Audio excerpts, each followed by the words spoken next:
Tonight's story is completely true, and it begins with a moment that felt perfectly ordinary.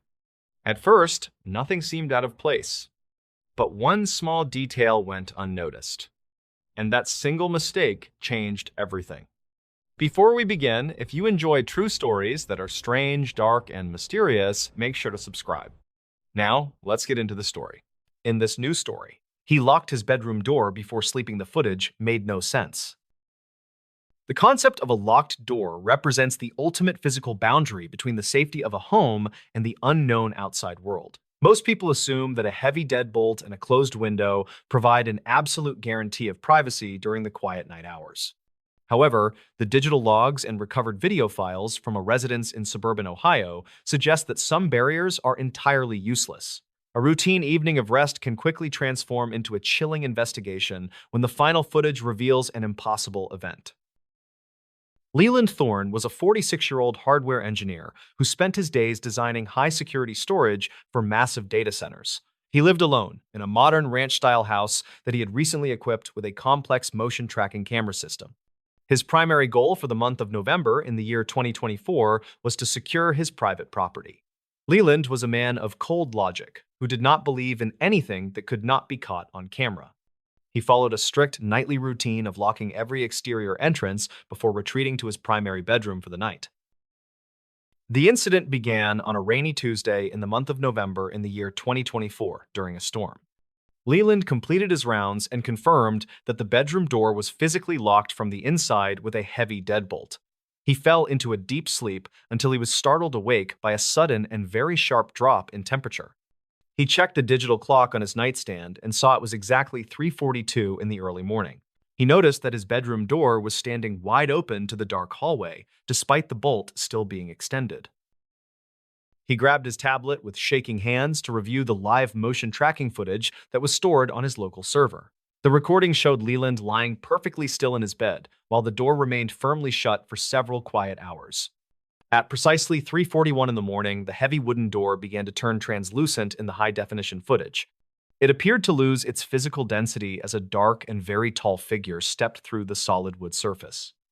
The figure did not use the handle or pick the lock, but simply passed through the barrier like a shadow. Leland began a step-by-step investigation of the hardware by reviewing the manufacturer diagnostic logs and the local server. He was a meticulous professional who kept detailed records of every software update and patch he had applied to the system. He discovered that the camera had not malfunctioned, but had captured a massive surge in local electromagnetic field activity. The logs revealed that the internal clock of the security hub had skipped forward by exactly 60 seconds during the event. According to the archive notes from the state records, the house sat on a site used for radio experiments. He searched the digital archives of the county file and found a series of recordings from 1978. These files described a scientist named Silas Vance, who had been obsessed with the concept of phase-shifting physical matter. Silas had reportedly disappeared from the property during a massive electrical surge that occurred exactly 50 years before this event. The witness statements from the original investigation mentioned that the doors in the house would often open by themselves. Leland realized that the figure on the footage was not a person, but a lingering echo of an experiment. The footage made no sense to the local authorities who reviewed the files, but could find no evidence of a break-in. Investigators never confirmed the presence of an intruder, and the state records conflict regarding the safety of the land. Leland decided to move out of the house, and he took the security hardware with him to a new location. He kept the original video files on a secure drive as a record of the night the door failed. He understands now that some boundaries are not physical, and some secrets are buried deep within the earth itself. The house remains empty today as the local utility companies continue to monitor the area for unusual power fluctuations and surges. Leland still reviews the footage occasionally, but he remains unable to find a mechanical flaw in the door or the lock. The final footage is preserved in a secure archive as a testament to an event that defies all modern engineering. He sleeps with a heavy flashlight nearby now because he knows that even the strongest locks cannot stop the past. Some properties carry a memory that is etched into the very soil and the air of the surrounding landscape. Leland Thorne eventually sold the ranch-style house to a development firm that intended to demolish the structure for new units. The demolition crews reportedly experienced several delays due to equipment failures and unexplainable power outages at the site. Some workers claimed to hear the sound of a heavy deadbolt clicking into place even when no doors were standing. These reports were never officially verified by the project manager, but they added to the local mystery of the property. The state records from 2024 remain the only official documentation of the strange activity at the site. The engineering community still discusses the Leland Thorne footage as an example of a potential glitch in modern sensor technology. However, Leland knows that what he saw was not a digital error, but a physical breach of his reality. He spends his time now researching the intersection of electromagnetic fields and the preservation of human consciousness in architecture. The ranch house is gone, but the data Leland collected serves as a haunting reminder of the night he was vulnerable. He lives in a high-rise apartment now where the walls are thick and the locks are entirely electronic. Leland occasionally receives emails from other homeowners who have experienced similar anomalies with their own high-end security systems. Each story is different, but they all share the same sense of helplessness when a physical barrier is simply ignored. He has built a private network to share these logs and investigate the patterns of these recurring temporal events. The goal is to understand if these echoes are localized or if they are a part of a larger phenomenon. For Leland, the quest for the truth is the only way to regain the sense of control he lost. The final report on the property noted that the soil contained traces of rare minerals that could conduct high voltage. This discovery provided a potential scientific basis for the electromagnetic surges that Silas Vance had originally sought to harness. It suggests that the house was accidentally built on top of a natural conductor that amplified the experimental energy. Leland believes that the figure he saw was Silas himself, finally breaking through the barrier he had spent years studying. The locked door was not a challenge to him, but merely a thin veil in a much larger world. The quiet suburbs of Ohio rarely make the national news for anything other than routine events and local weather reports. Yet underneath the surface of the manicured lawns and identical houses, there are stories that remain hidden from the light. Leland Thorne is one of the few who has a digital record of the impossible hidden on a secure drive. He continues to sleep with the lights on because the darkness holds too many memories of the open door. The truth is often more unsettling than any fiction because it leaves us with no way to protect ourselves. The demolition of the ranch house was completed in the winter of 2025, and the site is now flat. No new construction has started as the development firm wait for the results of a final environmental safety study. The memory of the figure in the footage remains the only proof that something extraordinary occurred in that quiet room. Leland has moved on with his life, but he never forgets to check the logs every single morning. He knows that the past is never truly gone, and it is always looking for a way to return. The legacy of Silas Vance is now a part of the local lore that the younger residents discuss on social media. They talk about the man who stepped through walls and the engineer who captured it all on a tablet. For Leland, it is not a story for entertainment, but a factual record of a night that changed his life. He continues to design his hardware with a new perspective on the true meaning of a secure boundary. The locks are only the beginning of the defense against a world that we do not fully understand yet. In this new story, something happens every February. The records of a local historical society in a small northern town suggest a pattern that few residents discuss openly. Every few years, during the second month of the calendar, the heavy snow seems to hide more than just the pavement. Some locals claimed the cold air brings a shift in the way the local machinery operates without any clear explanation. Investigators never confirmed a specific cause for these mechanical failures, but the county logs from 1984 remain archived. These documents detail a series of events that began with a man who worked the graveyard shift alone. Silas Thorne was a 52-year-old mechanic who spent his nights maintaining heavy salt trucks for the county. He was a quiet man who understood the complex internal workings of large diesel engines and hydraulic snowplow systems. On a Tuesday night in the middle of February, Silas was finishing a routine oil change on a very large vehicle. The garage was cold and the wind rattled the corrugated metal walls while the heater struggled to stay running. He checked his watch and realized he needed to lock the secondary gate before the midnight shift change started. Silas grabbed his heavy coat and a flashlight and stepped out into the swirling white chaos of the storm. The visibility was nearly zero, but Silas knew the layout of the yard by heart after 20 years on the job. He reached the chain link fence and fumbled with the heavy padlock while the wind roared across the open yard. As he clicked the lock shut, he heard a sound that did not belong in the middle of a winter gale. It was a rhythmic tapping against the metal mesh of the fence coming from the dark woods just beyond. Silas shone his light toward the trees, but the beam only reflected off the thick wall of falling white flakes.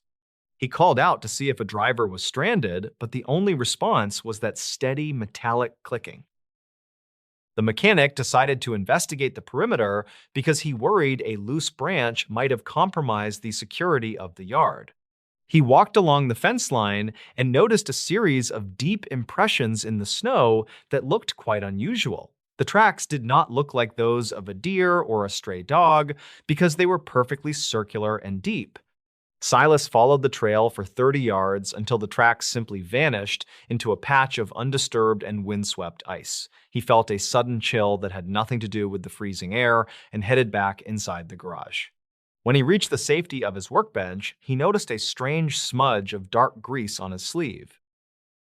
The next morning, Silas returned to the spot with his supervisor and a younger technician named Byron Vance, who was 24. They found the area where the tracks had been, but the overnight wind had filled the holes with fresh white powder. Byron laughed at the idea of something being out there and suggested that Silas was just tired from the shift. However, the mechanic pointed to the section of the fence where he had heard the strange and rhythmic metallic tapping. The heavy steel wire was bent outward as if something had been trying to pull the structure into the woods. There were no tool marks on the metal, but the structural damage was clear to everyone who looked. Witness statements from that week mentioned a series of odd power flickers that affected the entire northern side of the county. Local archives show that dispatch logs recorded several calls about a low humming sound that seemed to vibrate through floors. Residents in the nearby trailer park reported that their pets refused to go outside and huddled under furniture for days. Silas began to keep a private log of these occurrences because he felt the official reports were missing something. He spent his afternoons at the library looking through old newspapers from the last 50 years to find similar events. He discovered a brief article from February 1962 that described unexplained mechanical failures at the local mill. The mill workers complained that their tools became magnetized and the heavy machinery would often start or stop without human help. Another report from 1973 mentioned a group of hikers who found a circle of melted grass in snow. These events always occurred within the same 2-week window in February when the temperatures dropped below the zero mark. Silas realized that the pattern was far more consistent than anyone in the town office was willing to admit. The investigation took a turn when Silas found an old Polaroid photograph tucked inside a discarded logbook from the garage. The image showed the same maintenance yard in 1956 and featured a strange blur near the gate. It was a dark and elongated shape that seemed to be hovering just a few inches above the frozen gravel surface. Silas compared the location in the photo to the spot where he had found the circular tracks in the snow. The alignment was nearly perfect, and the mechanic felt a growing sense of unease about what might happen next year. He showed the photo to Byron, but the younger man dismissed it as a simple double exposure or film defect. By late February, the sheriff decided to increase patrols near the industrial park after more reports of trespassing. None of the deputies ever saw a person, but they frequently found the same circular impressions in the morning. The final footage from a security camera at the fuel depot showed a brief and flickering light near the trees. It did not move like a flashlight or a vehicle because it pulsed with a soft and steady orange glow. The light remained stationary for exactly 10 minutes before it vanished instantly and left the area in complete and total darkness. Silas stayed late on the final night of the month to see if the phenomenon would return once more. He sat in his truck with the engine off and watched the fence line through the fogged glass. The air was perfectly still, and the silence of the winter night felt heavy in the small truck cab. At exactly 2 in the morning, the radio in his truck turned on by itself and began to emit static. The white noise shifted into a series of rhythmic clicks that matched the sound Silas had heard on the fence. He did not get out of the truck this time and instead watched the woods through his binoculars for movement. A pale shape emerged from the trees and moved toward the fence with a slow and calculated mechanical grace. It was tall and thin, with limbs that moved in a way that defied the standard laws of anatomy. The figure did not leave footprints because it seemed to glide just above the surface of the deep snow. Silas watched as the entity touched the chain-link fence, and the metal glowed with a faint and ghostly light. The clicking through the radio speakers grew louder and more frantic until the sound became a single high-pitched tone. Then the figure retreated back into the dark woods, and the radio went silent as if someone pulled the plug. The following morning, the temperature rose significantly, and a heavy rain began to wash away the remaining piles of snow. Silas went to the fence one last time and found that the metal was no longer bent or damaged. He searched for the circular tracks, but the ground was now a muddy mess of slush and dead leaves. There was no physical evidence left of what had occurred during those cold and strange nights in the maintenance yard. The mechanic returned to his normal routine, and the county transit department never mentioned the odd events in any capacity. A final review of the regional weather data shows that the extreme cold often creates atmospheric conditions for distortion. This explanation was offered to the public to account for the strange sightings and the reports of glowing lights.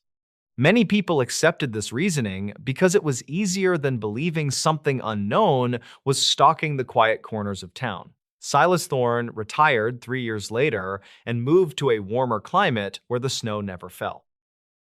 He took his private logbook with him, but he never spoke about the maintenance yard or the fence line again. The Historical Society still keeps the old newspapers and the grainy photographs of the county garage in their basement. Most visitors look at the displays of local industry and the pictures of the old mill without knowing anything. They do not see the patterns that Silas discovered or the dates that line up with such chilling precision. Every few years, the locals still notice a flicker of orange light or a rhythmic tapping against metal. They tell themselves it is just the wind or the shifting of the ice during the long winter months. Something happens every February that remains just outside the reach of logic and the safety of our common understanding. The truth is often buried under layers of cold white powder and the collective silence of those who forget. Some state records from 2011 indicate that the transit yard was eventually relocated after several more employees quit.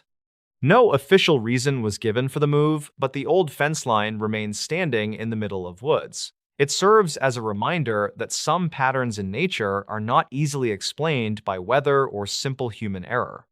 The cold air still settles over the town every year, and the tapping on the metal mesh continues. In this news story, every night, the same figure stood at the foot of the bed until it moved. The psychological boundary between sleep and wakefulness is often a vulnerable state where the brain struggles to process external stimuli correctly. Most people assume that waking up to a dark room means they're alone with their thoughts and the familiar shadows of their furniture. However, the sleep study data and digital logs from a suburban home in northern Georgia suggest that some observations are far more consistent. A routine evening of rest can quickly transform into a chilling investigation when a recurring visual anomaly is documented by external sensors. Elias Vance was a 39-year-old sleep researcher who spent his professional hours analyzing the neurological patterns of patients with chronic insomnia. He lived in a modern townhouse on the outskirts of Atlanta that he had equipped with infrared cameras and biometric sensors. His primary goal for the year 2024 was to document his own sleep cycles to better understand the impact of high-stress environments. Elias was a man of cold logic who didn't believe in anything that couldn't be quantified by a dataset or a digital recording. He followed a strict nightly routine of calibrating his equipment before lying down in his primary bedroom for the night. The incident began on a rainy Tuesday in the month of November in the year 2024 during a localized thunderstorm. Elias woke up at exactly 3:12 in the morning and felt a heavy pressure sitting on his chest as he looked toward the foot of his bed. He clearly saw a dark and motionless figure standing near the wooden frame of the mattress in the dim light. He assumed it was a standard episode of sleep paralysis and waited for his motor functions to return so he could turn on the light. The figure remained perfectly still for exactly 5 minutes before it suddenly shifted its weight and stepped toward the bedroom door. He grabbed his tablet with shaking hands the next morning to review the high-definition infrared footage that was stored on his local server. The recording showed Elias lying perfectly still while a distinct heat signature manifested at the foot of his bed at 3:12.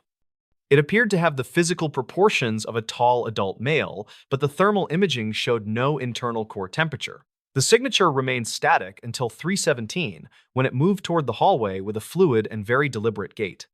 He checked the biometric logs and found that his own heart rate had remained steady during the entire duration of the event. Elias began a step-by-step investigation of the house structure by reviewing the county file from 2009 regarding the property's history. He was a meticulous professional who kept detailed records of every software update and patch he had applied to his research system. He discovered that the townhouse was built on a site that reportedly housed a private medical clinic during the year 1940. The archives indicated that the clinic specialized in early experiments regarding the use of electromagnetic fields to treat mental health disorders. According to the archive notes from the state records, one patient had disappeared during a high-voltage trial in 1941. He searched the digital archives of the local historical society and found a series of recordings from the original construction of the residential neighborhood. These files described a man named Silas Thorne who had worked as a night watchman for the clinic during the mid-20th century. Silas had reportedly suffered from a chronic heart condition and was known for standing perfectly still for long periods to catch his breath. The witness statements from the original investigation mentioned that Silas was often seen patrolling the exact area where the master bedroom was now. Elias realized that the figure on the footage matched the historical descriptions of the watchman who had died on the site. The footage made no sense to the local investigators who reviewed the files, but could find no evidence of a physical break-in. Some locals claimed that the property was prone to unusual electrical interference that could cause cameras to record phantom images and artifacts.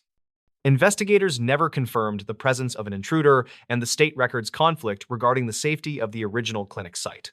Elias decided to keep the infrared cameras active and continued to document the nightly appearance of the static figure.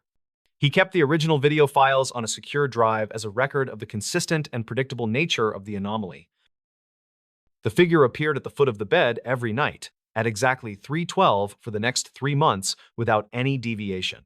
Elias noticed that the heat signature was slowly becoming more defined in the high-definition recordings as the winter months progressed. The biometric logs eventually began to capture a secondary rhythmic pulse that did not belong to Elias or any known biological source. According to the archive notes, the original clinic had used a specific frequency that was known to resonate with the human heart. He realized that the figure was a localized energy pattern that had become permanently etched into the structural foundation of the room. He decided to install a series of copper grounding rods around the perimeter of the master bedroom to neutralize any lingering electromagnetic fields. Elias felt a sense of professional curiosity as he watched the figure gradually fade in the subsequent nightly recordings over the next week. The movement toward the door became less deliberate, and the heat signature eventually lost its human proportions and became a faint blur. He updated his research logs to include the discovery of the structural resonance for any future scientific inquiries into the phenomenon.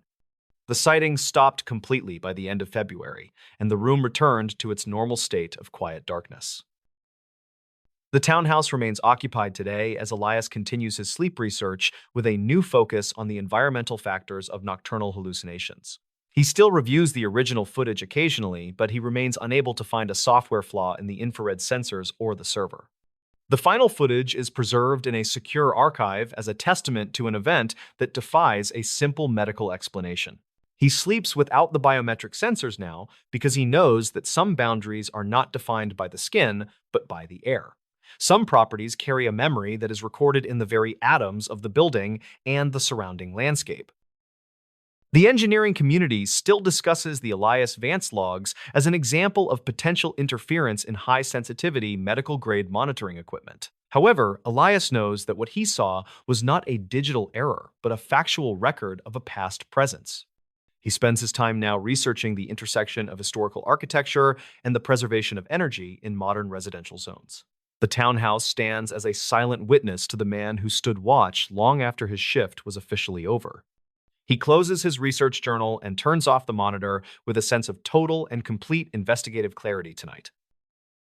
The final report on the property noted that the grounding rods had successfully eliminated a significant amount of static electricity from the floorboards. This discovery provided a potential scientific basis for the visual anomalies that Elias had originally sought to quantify with his sensors.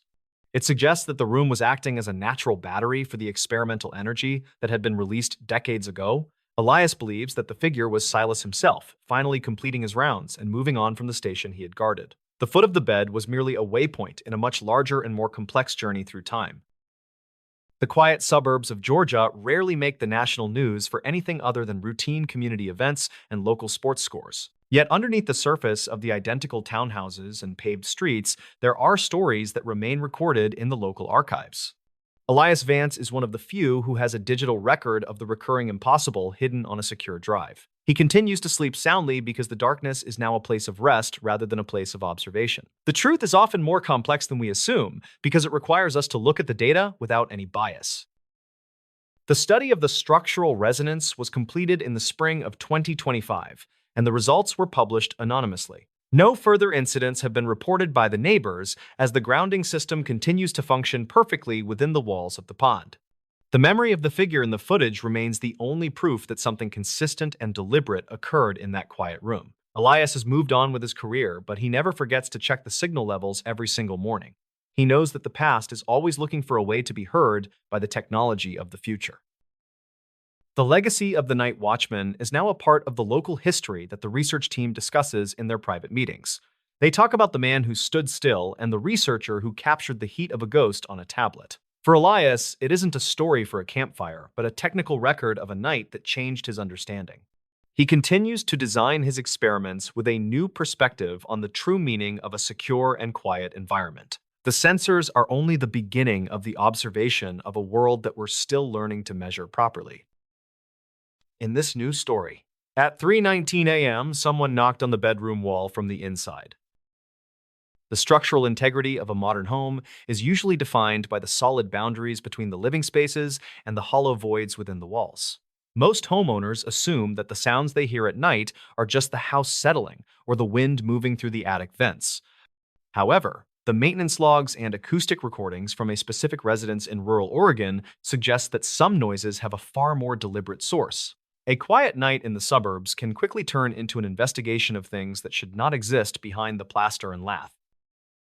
Sterling Vance was a 44-year-old industrial architect who spent his days designing highly efficient layouts for massive distribution centers. He lived in a restored Victorian-era house that sat on a large wooded lot on the outskirts of a small mountain town. His primary goal for the year 2024 was to finish a series of complex blueprints for a new sustainable housing project. Sterling was a man of extreme logic and precision who did not believe in anything that could not be measured or mapped. He shared the large house with his wife and their young son, who both slept soundly through the quiet night hours. The incident began on a humid Tuesday in the month of August in the year 2024, during a localized thunderstorm. Sterling was working late in his home office when he heard a sharp and rhythmic thud coming from the bedroom hallway. He checked the digital clock on his desk and saw it was exactly 3:19 in the morning, which was very strange. He walked into the master bedroom where his wife was sleeping, and he stopped when he heard the sound again. It was a distinct knocking pattern that originated from deep within the shared wall between the bedroom and the master bathroom. The knocking was firm and intentional, as if someone was using a heavy knuckle to strike the wooden studs from the inside. Sterling felt a surge of adrenaline as he realized the sound was coming from a space that had no physical access points. He used a professional-grade stud finder to scan the wall and found that the cavity was completely empty of pipes. There was no electrical wiring running through that specific section of the wall, which made the source of the noise even more. He stayed awake for the rest of the night and listened as the knocking continued at regular intervals until the sun rose. The next morning, Sterling began a step-by-step investigation of the house structure by reviewing the original architectural blueprints from archives. He was a meticulous man who kept detailed digital files of every renovation that had been performed on the property since 19. He discovered that the house had undergone a major structural change in the year 1955 following a small kitchen fire. The contractors at the time had sealed off a narrow service corridor that once ran between the main bedrooms and the plumbing. According to the archived notes from the state records, the corridor was used by staff to access the laundry chutes quickly. He searched the attic and the crawl space under the floorboards to find an entrance to this forgotten and sealed-off vertical space. He found a small access hatch hidden behind a heavy built-in bookshelf in the guest room that he had ignored. Sterling used a pry bar to open the hatch, and he was met with a cloud of gray dust and cold. He shone his powerful flashlight into the void and saw a narrow ladder leading down into the darkness between the bedroom walls. The air smelled of old paper and damp earth, which indicated that the space had not been ventilated for many decades. He climbed down the ladder and found a small wooden chair tucked into a corner that was only 2 feet wide. On the floor sat a collection of old rusted tins and a series of handwritten notes that were dated 1950. The notes were written by a man named Elias Thorne, who had worked as a maintenance man for the previous owners. Elias reportedly suffered from a severe sleep disorder and had created the hidden room as a place to find total silence. According to the county file from 2009, Elias had disappeared from the property without leaving any trace of his.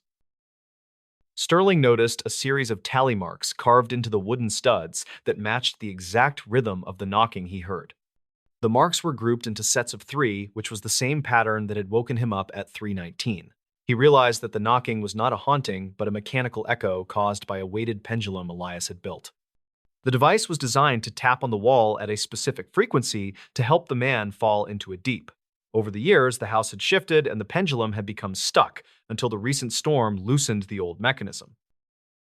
He decided to dismantle the old wooden device and seal the access hatch permanently to ensure the safety of his family. Sterling felt a sense of relief as he understood the logical cause of the mystery that had disturbed his quiet night. He updated his own home maintenance logs to include the discovery of the hidden service corridor for any future property owners. The knocking stopped completely, and the house returned to its normal state of peaceful silence for the rest of the season. He kept the handwritten notes in his office as a reminder of the man who sought silence in the walls. The house remains quiet now, and the digital logs no longer record any unusual acoustic spikes during the early morning hours. Sterling still checks the blueprints occasionally, but he knows that the boundaries of his home are now fully mapped and secure. He understands that some secrets are just forgotten pieces of engineering that are waiting to be found by the right person.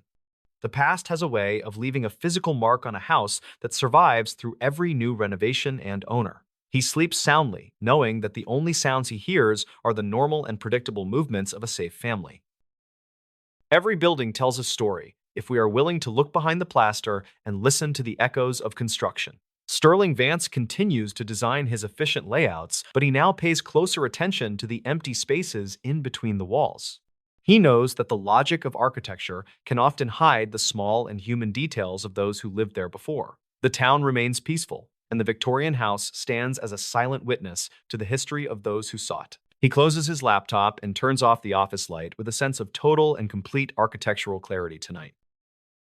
The investigation concluded that no physical intruder had ever been present within the walls of the Sterling residence during the incident. Local investigators never confirmed the claims of previous tenants, who spoke of strange movements in the hallways during the winter months. Records conflict regarding the final fate of Elias Thorne, but the notes he left behind remain a tangible piece of evidence. Sterling often wonders how many other homes have hidden corridors that have been lost to time and forgotten by the living. He values the silence of his home more than ever now that he knows exactly what lies within the structure.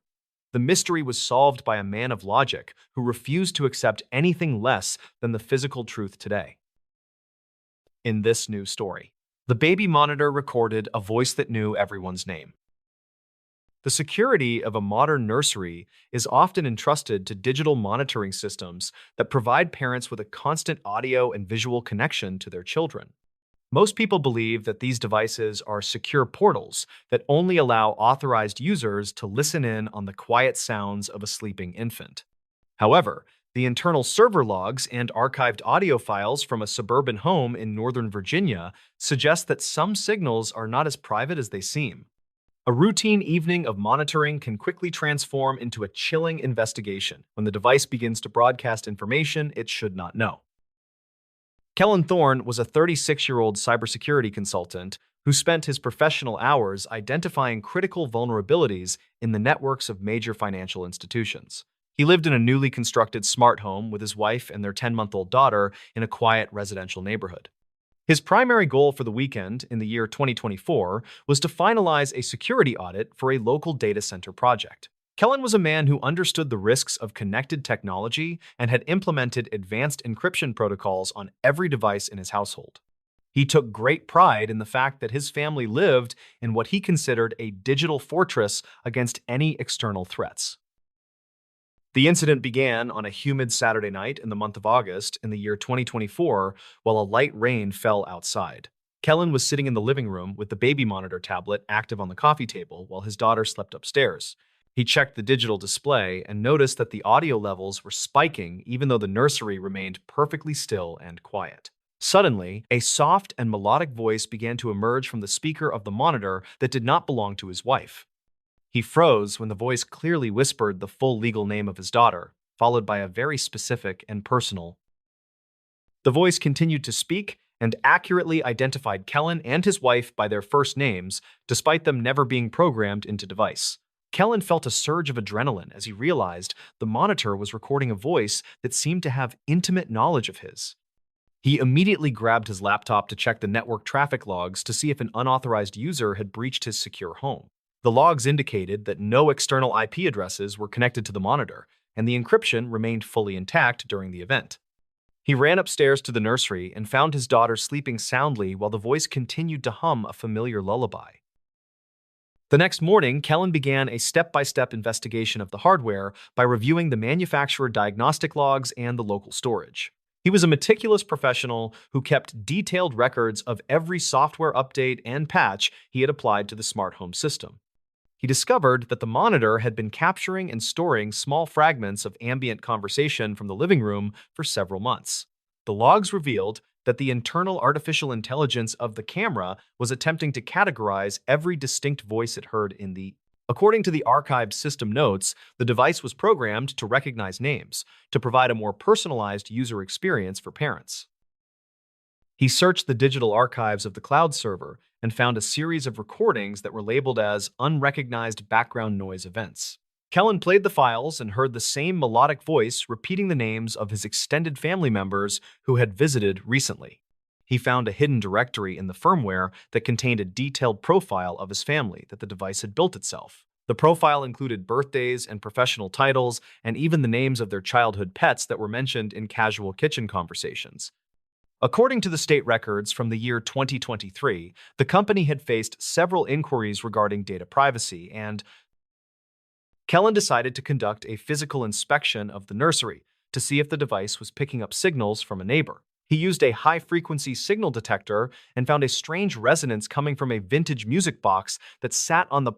The music box was a family heirloom that had been passed down through several generations, and it sat directly next to the. He realized that the metallic vibrations from the old gears were interfering with the sensitive microphone of the modern digital baby monitor.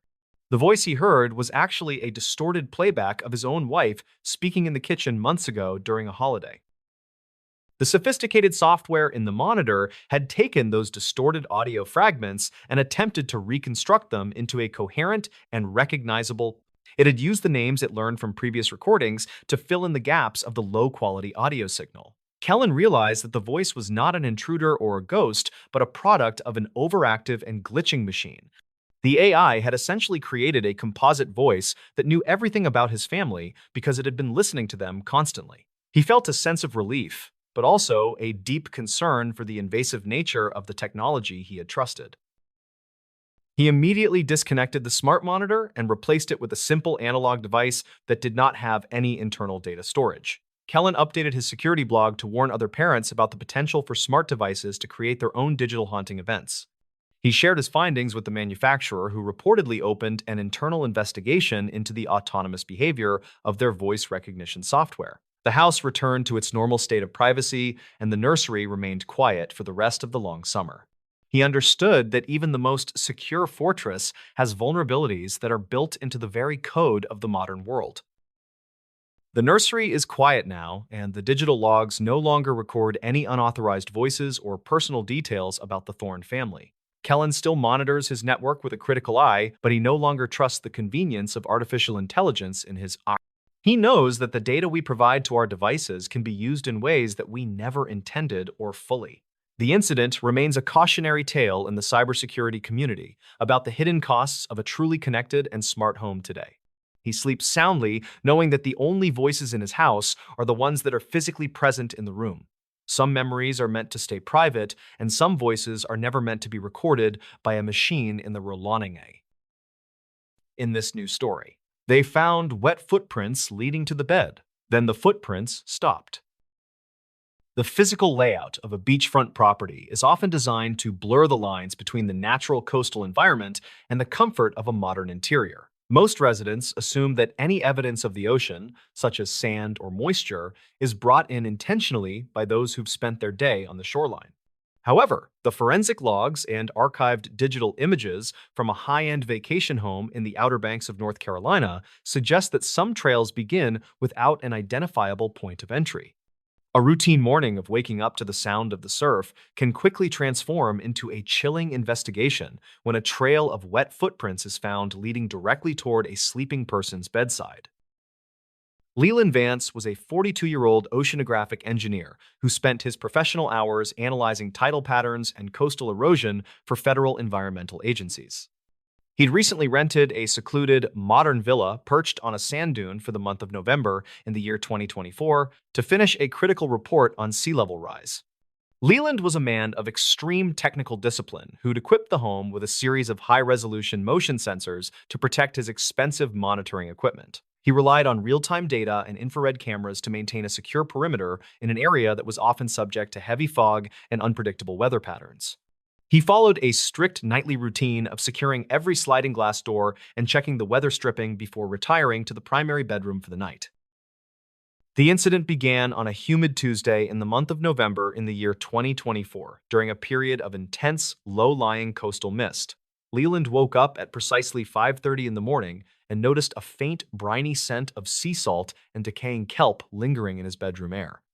As he stepped out of bed, he felt a sudden, cold dampness beneath his feet and looked down to see a series of large, wet footprints on the hardwood floor. The prints were clearly defined and appeared to be made by bare human feet that were still dripping with seawater and fine, dark sand. He felt a surge of cold adrenaline as he realized the trail began at the bedroom door and ended abruptly, exactly 3 inches from the side of his mattress. He grabbed his professional-grade digital camera to document the impressions before the morning heat could cause the moisture to evaporate from the polished wood. The forensic logs from the camera indicated that the footprints were approximately 12 inches in length and possessed a unique, flattened arch pattern that suggested a heavy, labored gait. Leland immediately reviewed the local server logs for his security system and found that no exterior or interior motion alarms had been triggered during the entire duration of the storm. The high-definition footage from the hallway showed the bedroom door remained closed and undisturbed, and there was no visible movement of any intruder. He checked the sliding glass doors leading to the deck and confirmed they were still locked from the inside with the heavy-duty security bars in place. The next morning, Leland began a step-by-step investigation of the property by reviewing the state records regarding the history of the original land plot before the villa was constructed. He was a meticulous professional who kept detailed records of every structural change and utility maintenance that had been performed on the site since it was developed. He discovered that the villa sat on a stretch of beach that had previously been the site of a small, unauthorized fishing camp during the 1930s. According to a county file from 2009, the camp had been wiped out during a sudden and violent hurricane that struck the coast without warning. The archives indicated that one fisherman had reportedly been seen trying to reach the higher ground where the villa's primary bedroom now stood before he was swept away. He searched the digital archives of the local historical society and found a series of recordings from the early development of the Outer Banks regarding the recovery efforts after the Great Storm. These files described a man named Silas Thorne, who was known for his habit of walking the shoreline barefoot even during the coldest winter months of the year. Silas had reportedly been found several days after the storm, his body discovered far inland, but his footprints were said to appear on the dunes for weeks afterward. The witness statements from the original investigation mentioned that the fisherman's cabin had been located at the exact coordinates where Leland's bed was now positioned. Leland realized that the anatomical scale of the wet footprints matched the historical descriptions of the fishermen mentioned in the archived reports. The forensic images from the incident were reviewed by a local digital analyst who found that the water in the footprints contained a high concentration of minerals only found in the deeper offshore trenches.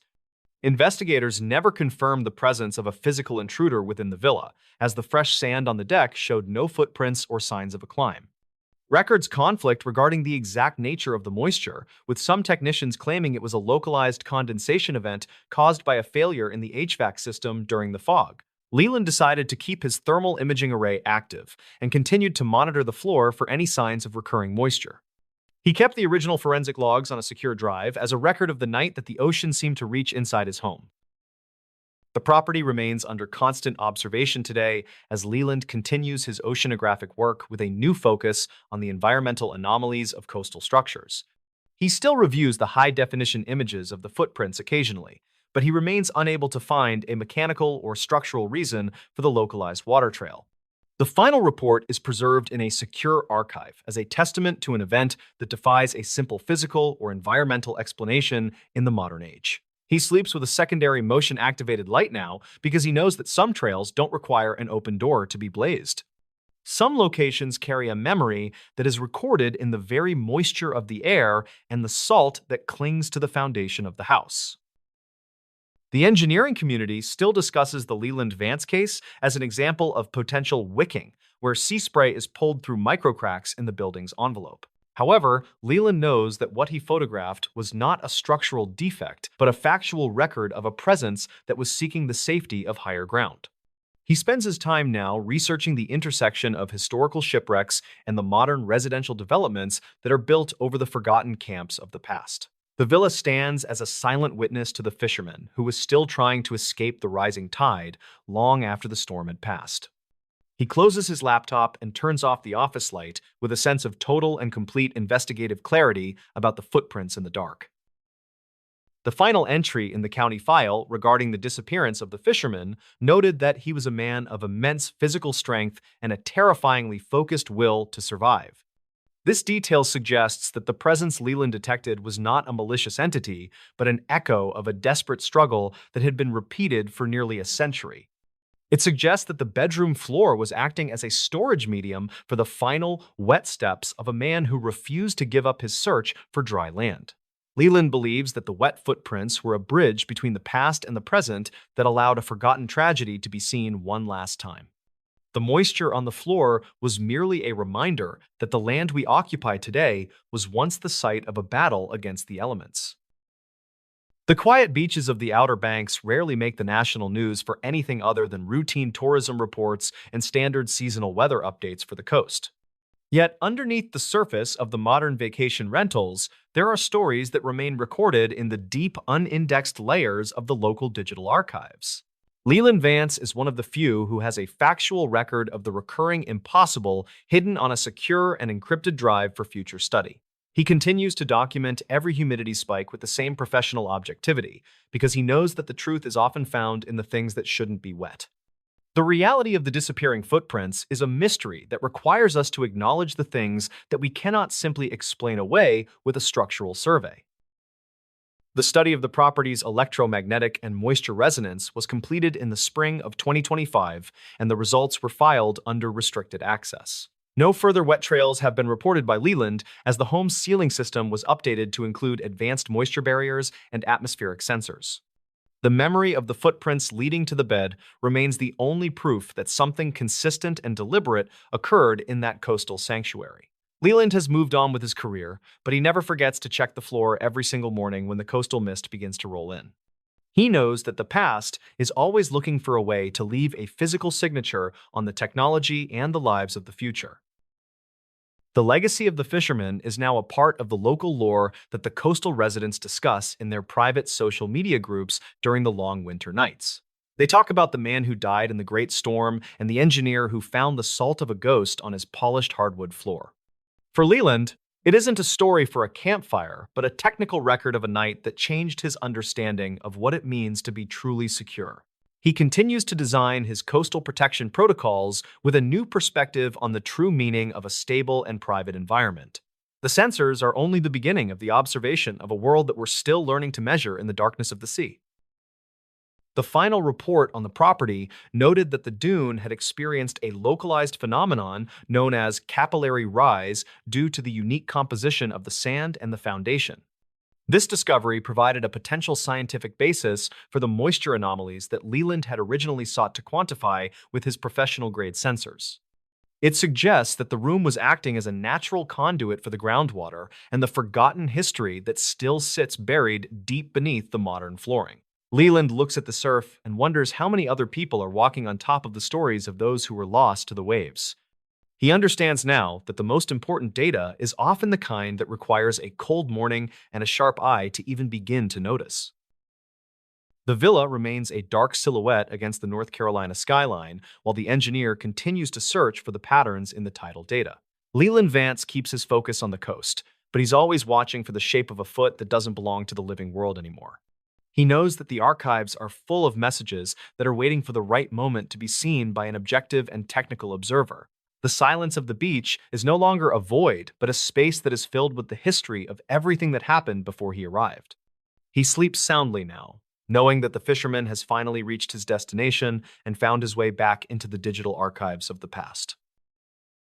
In this new story, a 911 call went silent.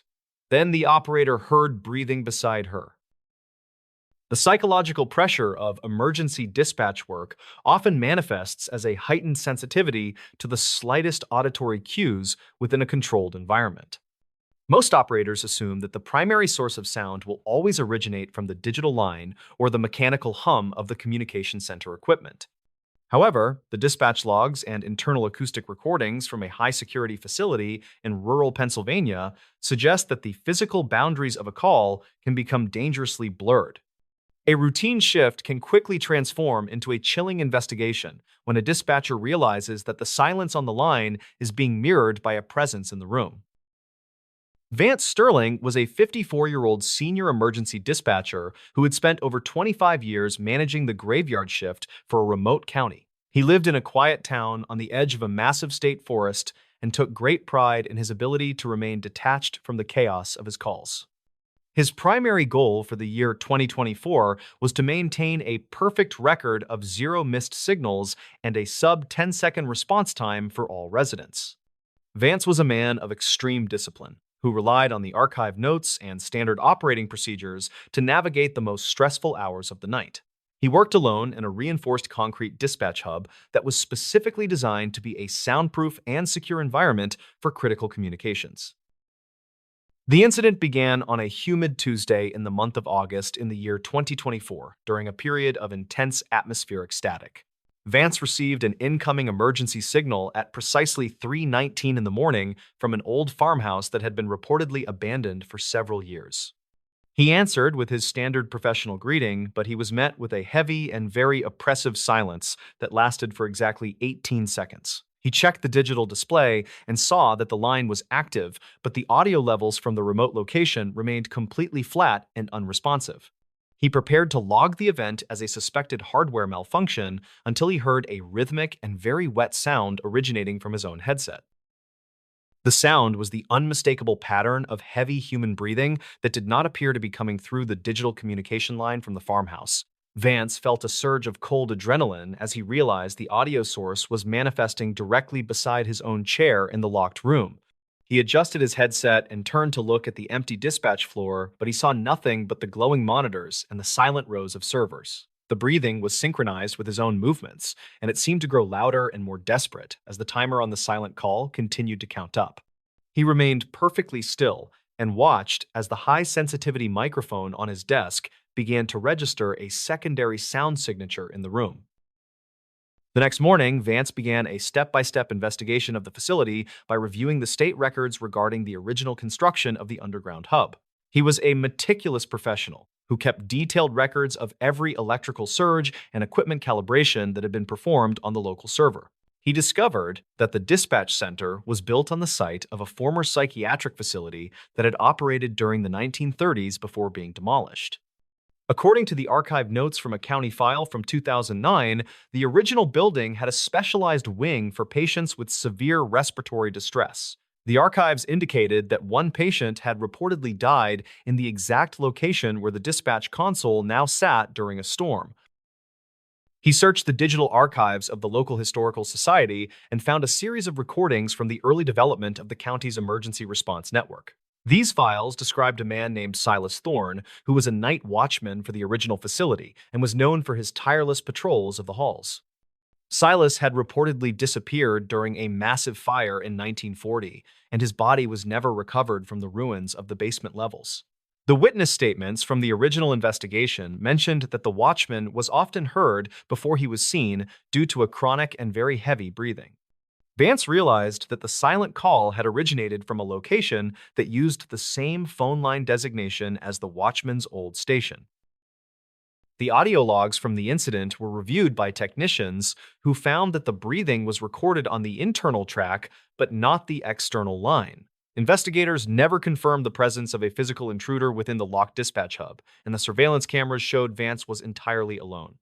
Records conflict regarding the exact nature of the atmospheric static that occurred on that night, but some locals claimed it was a recurring temporal anomaly. Vance decided to keep a secondary recording device on his desk and continued to monitor the signal for any signs of the watchman's return. He kept the original dispatch logs on a secure drive as a record of the night that the boundaries of his job failed.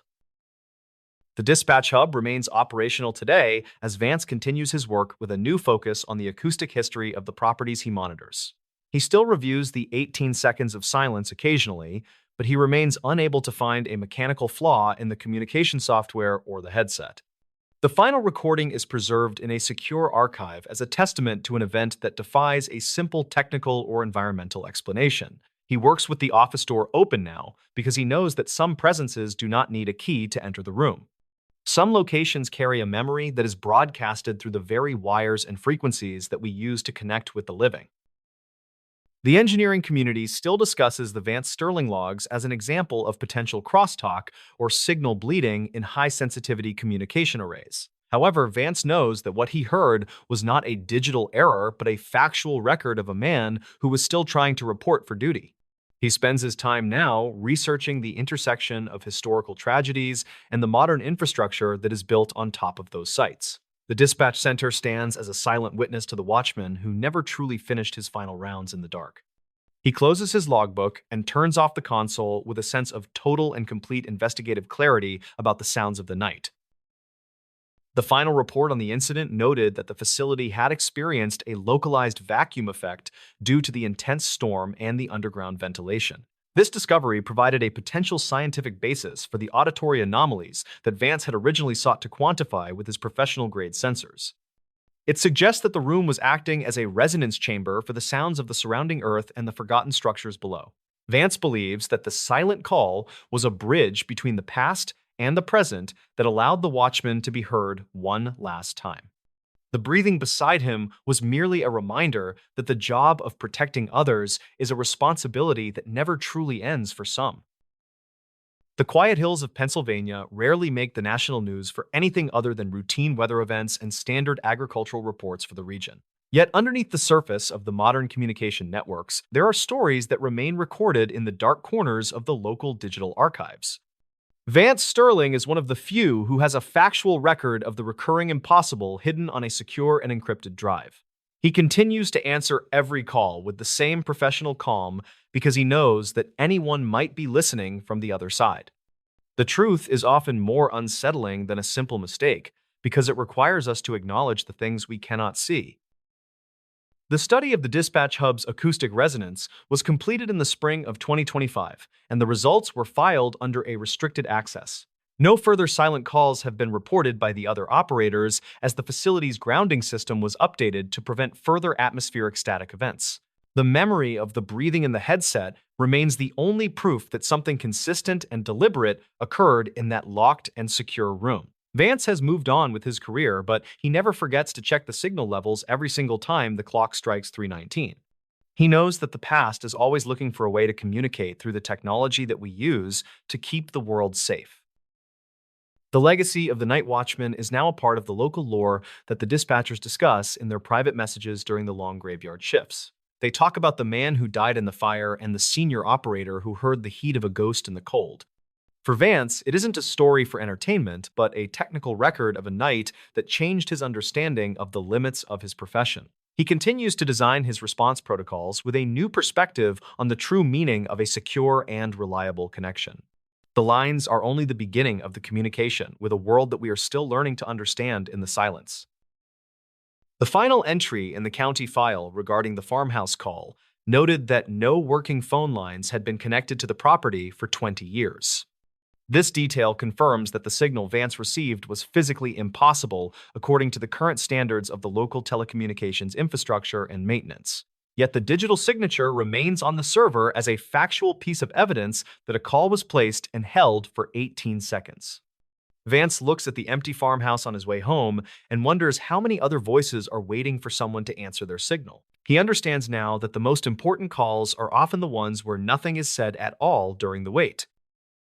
The house on the hill remains a dark silhouette against the state forest, while the dispatch hub continues to hum with the activity of the night. Vance Sterling keeps his focus on the monitors, but he is always listening for the sound of a rhythm that doesn't belong to the living. He knows that the archives are full of messages that are waiting for the right frequency to be heard by a patient ear. The silence on the line is no longer a void, but a space that is filled with the history of everyone who lived there. He sleeps soundly in the morning, knowing that the watchman is no longer standing alone in the ruins of the past. They went camping, but the forest was hunting them. The vast wilderness of the Pacific Northwest is a place of breathtaking beauty and immense silent danger. It is a land of towering ancient trees and deep valleys that have never been touched by modern hands. Two experienced hikers named Elias and Mara planned a week-long trip into this remote and isolated region. They wanted to escape the constant noise of the city and the pressure of their demanding corporate jobs. The year was 2016, and they were looking for a complete digital detox from the modern world. They parked their vehicle at a lonely trailhead that was miles away from the nearest paved road. The car was the only vehicle in the small gravel lot, which suggested they would be completely alone. They checked their gear one last time to ensure they had enough food and water for the journey. Elias carried a heavy pack with the tent and the cooking equipment, while Mara carried the medical supplies.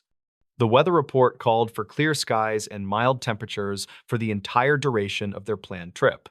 They stepped onto the narrow dirt path and disappeared into the dense green wall of the forest. The silence of the woods was immediate, and it felt heavy, like a physical weight on their shoulders. The sun struggled to penetrate the thick canopy of pine needles and left the forest floor in shadow. Their simple goal for that day was to reach a specific ridgeline that offered a panoramic view. They hiked for 6 hours over rough terrain and crossed several cold streams that flowed from the mountains. They set up their camp in a small clearing that was surrounded on all sides by thick brush. Elias built a small fire, while Mara set up the tent and arranged their sleeping bags for the night. The sun went down quickly, and the temperature dropped just as fast in the high-altitude air. They ate a simple meal of dehydrated food and sat by the fire watching the sparks float upward. The darkness that descended on the woods was absolute and swallowed the light from their small fire completely. The first night was peaceful, but Mara woke up to the sound of something walking near the tent. It sounded like 2 heavy feet crunching on the dry leaves rather than the 4 paws of an animal. She woke Elias, but the sound stopped the moment he sat up and turned on his flashlight. They scanned the perimeter of their campsite, but saw nothing but the dark trunks of the massive trees. They dismissed the noise as a deer or a bear and tried to go back to sleep. The next morning, they packed up their camp and prepared to hike further into the deep woods. They planned to follow a marked trail that would lead them in a wide loop back to their car.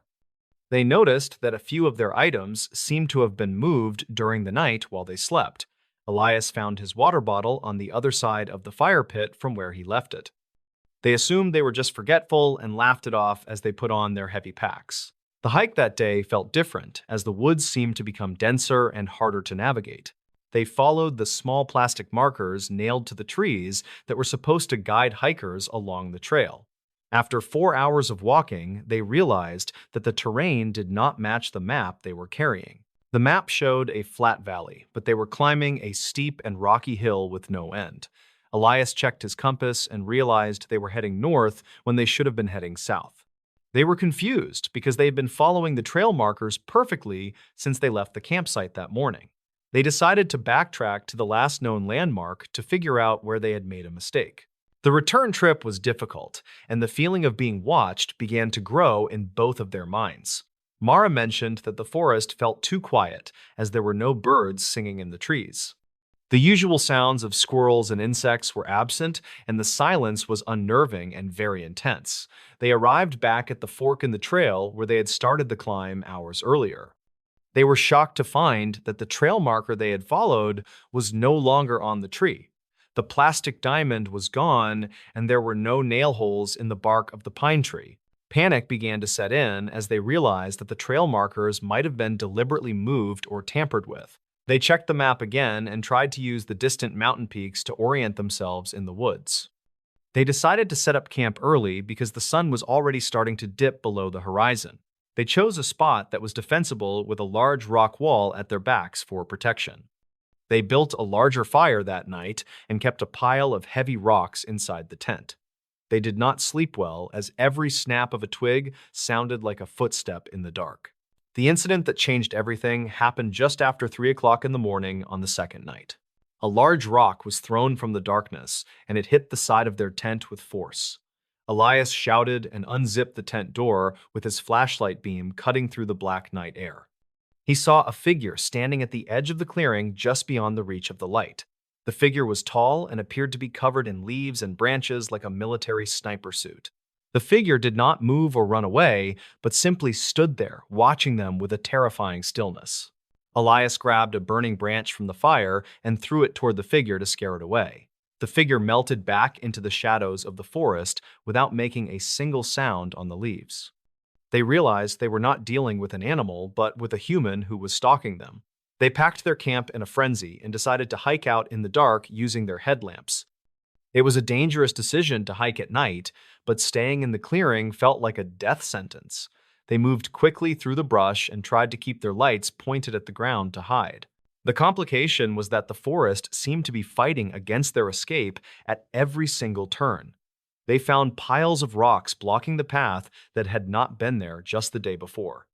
Large branches were pulled down across the trail to slow them down and force them to go around. They felt like they were being herded like cattle toward a specific destination that they did not know.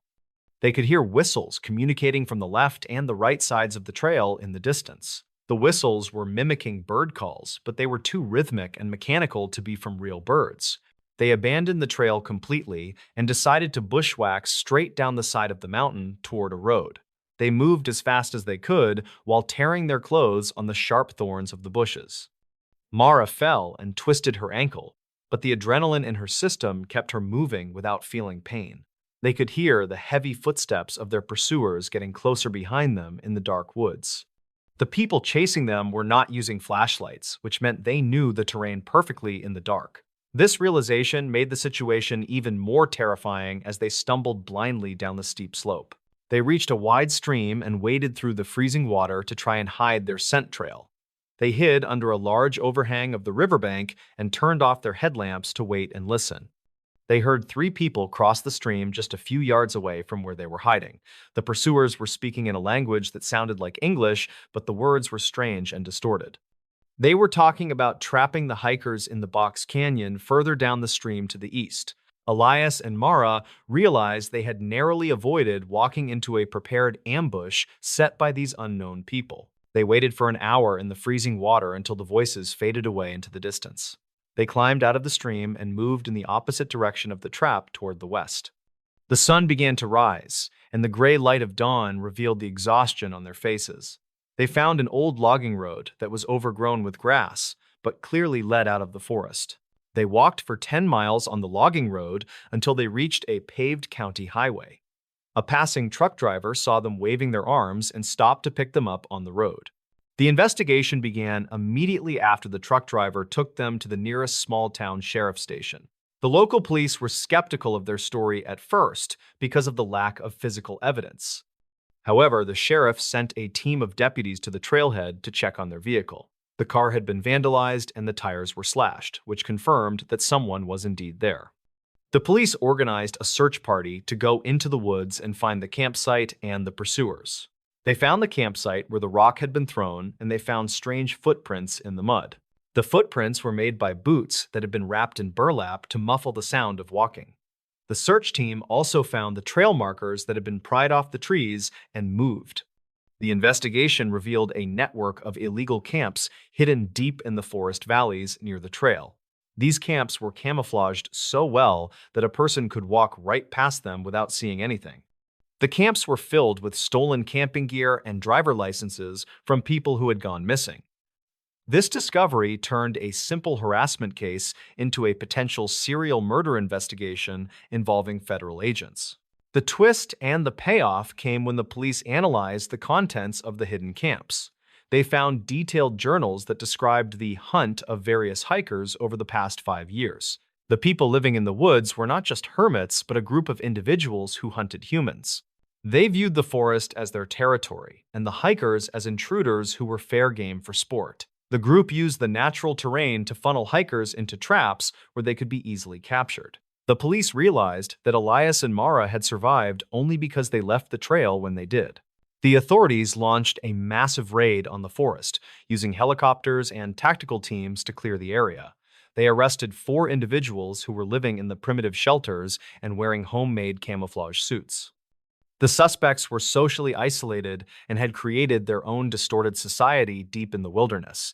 They had no identification and refused to speak to the investigators about their activities in the woods. The police found maps that showed the trails had been manipulated for years to confuse tourists. The scale of the operation was terrifying because it happened in a public park visited by thousands. The button of the story is the lingering fear that stays with the couple years later. Elias and Mara returned to the city, but they never went camping in the wilderness ever again. They sold all of their hiking gear and spent their vacations in crowded beach resorts with security. The experience taught them that the silence of nature is not always peaceful, but can be predatory. The forest is a place where civilization ends, and the rules of survival are the only law. They often think about the other hikers who did not turn off the trail in time. The case remains a disturbing reminder of the dangers that can exist in the blind spots of the map. The vastness of the American wilderness provides ample space for people to hide and do terrible things. The trail markers that we trust to lead us to safety are only as reliable as the hands that place them. When you step into the deep woods, you are entering a world where you are no longer the top predator. The eyes that watched from the tree line were not animals, but something far more dangerous and calculating. And somewhere in the deep woods, there are likely more camps that have never been found. The psychological impact on the survivors was profound and required years of therapy to manage the trauma. They both suffer from nightmares where they are back in the tent hearing the heavy footsteps outside. The sound of wind in the trees triggers a panic response that makes them freeze in place. They learn the hard way that the digital detox they wanted came with a very high price. The disconnect from the world meant that no one could hear them scream when the trouble started. It is a lesson in preparedness and the importance of trusting your instincts when things feel wrong. The story of their survival is now used as a case study in outdoor survival courses. Instructors teach students to trust their compass over trail markers, which can be moved or destroyed. They teach that if the woods go silent, it means a predator is near and you should leave. The intuition that Elias and Mara felt was a primal warning system that saved their lives that night. The modern world dulls these instincts, but they are still there waiting to be used in emergencies. The line between a tragedy and a survival story is often just a single decision made in the dark. The forest has grown back over the illegal camps, and the trails have been corrected by the rangers. The parking lot at the trailhead is still there, and people still park their cars to go hiking. New hikers enter the woods every day unaware of the history of the ground they are walking on. They see the beauty of the trees and the mountains, but they do not see the history. The wilderness keeps its secrets well and covers the scars of the past with new growth. But for those who know the story, the wind in the trees sounds a little different. It sounds like a warning to stay on the path and to keep watching the shadows. It sounds like the footsteps of the people who claimed the forest as their own private hunting ground. The wilderness is indifferent to our safety, and it demands respect from those who enter. The couple survived because they realized in time that they were prey and not just tourists. They beat the forest at its own game by becoming unpredictable and moving through the wild, and they walked out of the darkness and back into the light of the living world. The road that vanishes in the snow. True tales of highway horror. The winter of 2014 went down in the record books as one of the most brutal seasons in decades. A massive polar vortex had descended upon the northern states and turned the entire region into a frozen wasteland of ice. The highways that crossed the mountain passes were treacherous sheets of black ice that claimed unwary drivers every single day. Silas was a long-haul trucker who had spent 30 years driving the most dangerous routes in the country without an accident. He was driving a heavy 18-wheeler loaded with perishable goods that needed to reach the distribution center by morning. The interstate was officially closed due to a massive pileup involving 20 cars that had happened an hour earlier. Silas pulled his massive rig into a small truck stop that sat on the edge of the closure zone. He walked into the diner to get a cup of black coffee and look at his paper maps. The digital GPS on his dashboard was recalculating a route, but it kept trying to send him back to the closed highway. An old man sitting at the counter noticed Silas looking at the map and leaned over to offer some advice. He told Silas about a secondary state road that cut through the valley and bypassed the mountain closure completely. The old man claimed the road was kept clear by the local logging companies and was safe for a heavy truck. Silas was skeptical at first, but the pressure of the deadline and the perishable cargo weighed heavily on his mind. He thanked the stranger and finished his coffee before walking back out into the biting cold wind and snow. He climbed into the warm cab of his truck and programmed the secondary route into his mind using the map. The road was called State Route 9, and it appeared as a thin gray line winding through the dense forest. He put the truck into gear and pulled out of the lot, leaving the safety of the lights behind. The snow was falling harder now, and the large flakes swirled in the headlights like millions of white insects. The first hour of the drive on the new route was slow, but the road was indeed plowed and wide enough. Silas relaxed a little and turned up the radio to listen to a classic rock station to stay awake. The heater hummed a steady rhythm and the wipers slapped back and forth, clearing the accumulating snow from the glass. He felt confident that he would make the delivery on time and prove that he was still the best driver. The road began to climb higher into the hills, and the trees pressed in closer to the edge of the pavement. The pavement turned from black asphalt to packed snow and ice as he moved further away from civilization. The radio signal began to fade into static and eventually cut out completely, leaving him in silence with the engine. He noticed that he had not seen another car or truck for at least 40 minutes on this road. The isolation was absolute, and the only light in the world came from his own high beams cutting the dark. The road narrowed significantly as it wound around the side of a steep cliff with a drop on the right. Silas slowed the truck down to a crawl as he navigated the tight turns with the heavy trailer behind him. He saw a sign that was covered in snow, and he could not read the warning that was printed underneath. He rounded a sharp bend and slammed on his brakes as a dark shape appeared in the middle of the road. The truck slid on the ice for a few terrifying seconds before coming to a stop just feet from the obstacle. It was a dark sedan that was parked sideways across both lanes, blocking the entire path forward for the truck. Silas sat in the cab for a moment, with his heart pounding in his chest and his hands gripping the wheel. He expected to see the driver of the car get out and wave for help or explain the situation. The car remained dark and silent, with no movement inside and the snow piling up on the roof and hood. Silas flashed his high beams to signal the driver, but there was no reaction from the vehicle in front of him. He grabbed a heavy metal flashlight and a tire iron from under his seat before opening the driver door. The cold air hit him like a physical blow, and the wind howled through the trees like a wounded animal. He climbed down from the high cab, and his boots crunched loudly on the frozen surface of the road. He walked slowly toward the car, with the beam of his flashlight cutting through the swirling snow and darkness. He reached the car and shined the light into the driver's side window, expecting to see a sleeping or injured person. The car was completely empty, and there were no keys in the ignition and no personal items on the seats. Silas tried the door handle and found it unlocked, so he opened the door to investigate the interior further. The interior light flickered on and revealed a clean car that looked like it had been abandoned for hours. He looked at the floor mats and noticed they were wet, which meant someone had been in the car recently. He stepped back and shined his light on the road around the car to look for footprints in the snow. He found a set of tracks leading away from the car and disappearing into the dense woods on the left. The tracks were strange because they were widely spaced as if the person had been running in a panic. Silas felt a deep sense of unease settle in his stomach as he realized this was not a simple breakdown. He looked further up the road past the blocked car and saw something that made his blood run cold. There was another vehicle parked on the side of the road about 50 yards ahead that was almost buried. And beyond that one, he could see the faint outline of a third vehicle that was completely covered in snow. This was not a road that was used for travel, but a graveyard for cars that had been lured here.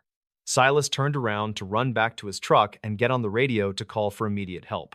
He stopped in his tracks when he saw a figure standing near the rear tires of his own trailer. The figure was wearing white camouflage clothing that blended perfectly with the snow and made him almost invisible.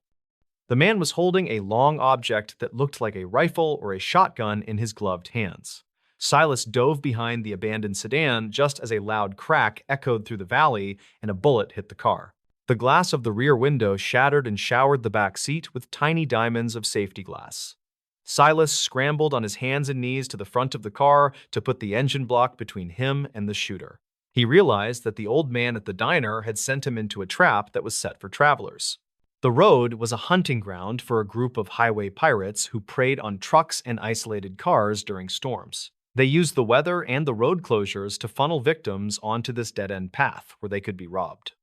Silas knew he had to get back to his truck if he wanted to survive the night in this freezing hell. He peeked around the front bumper and saw two more figures emerging from the tree line on the right side. They were moving tactically and communicating with hand signals, which meant they were organized and experienced in this type of ambush. Silas knew he could not outrun them in the deep snow, and he could not fight three armed men alone. He needed a distraction that would allow him to cover the distance to his truck cab in a few seconds.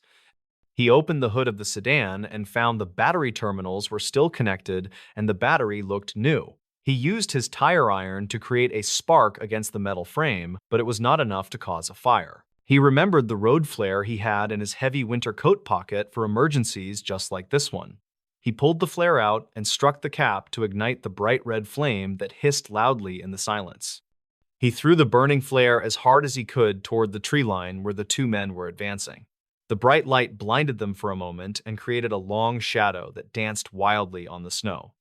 Silas used that split second of confusion to sprint across the open ice toward the driver's side of his truck.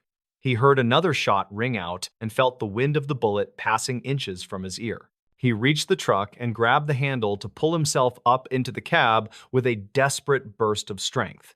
He slammed the door shut and locked it just as a heavy impact shook the entire vehicle frame.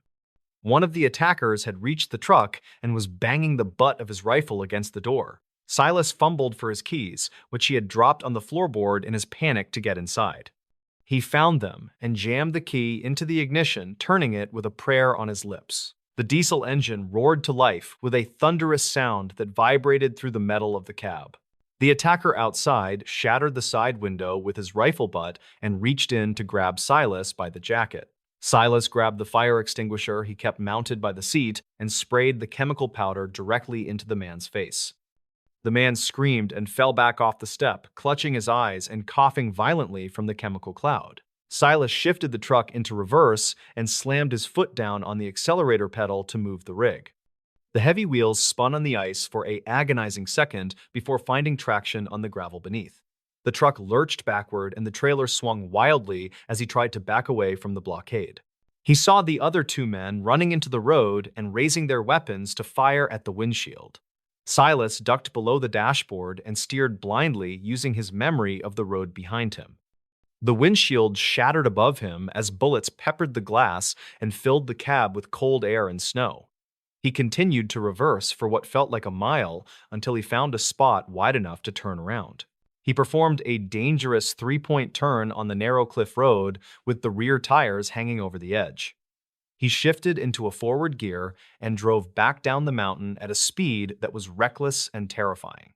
He did not stop driving until he reached the lights of the main highway town 20 miles away.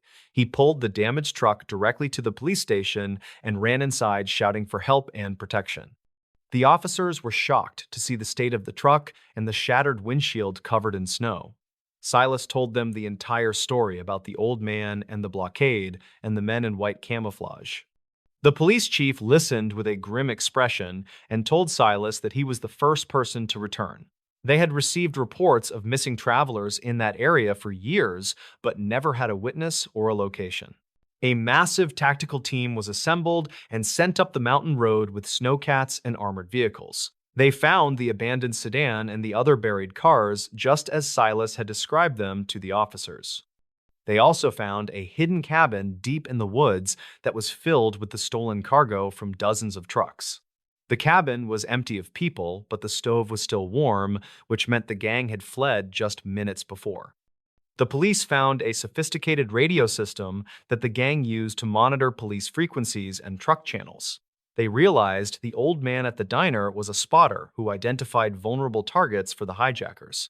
The police raided the diner later that night and arrested the old man who was sitting at the same counter.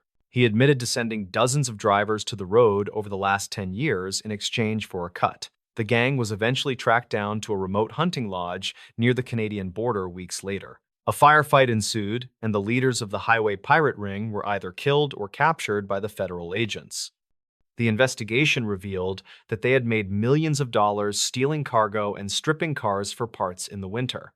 They relied on the snow to hide their crimes and the isolation to keep their victims silent. The twist that haunted Silas for the rest of his life was found in the trunk of the abandoned sedan. The police found a woman bound and gagged inside the trunk who was still alive but suffering from hypothermia.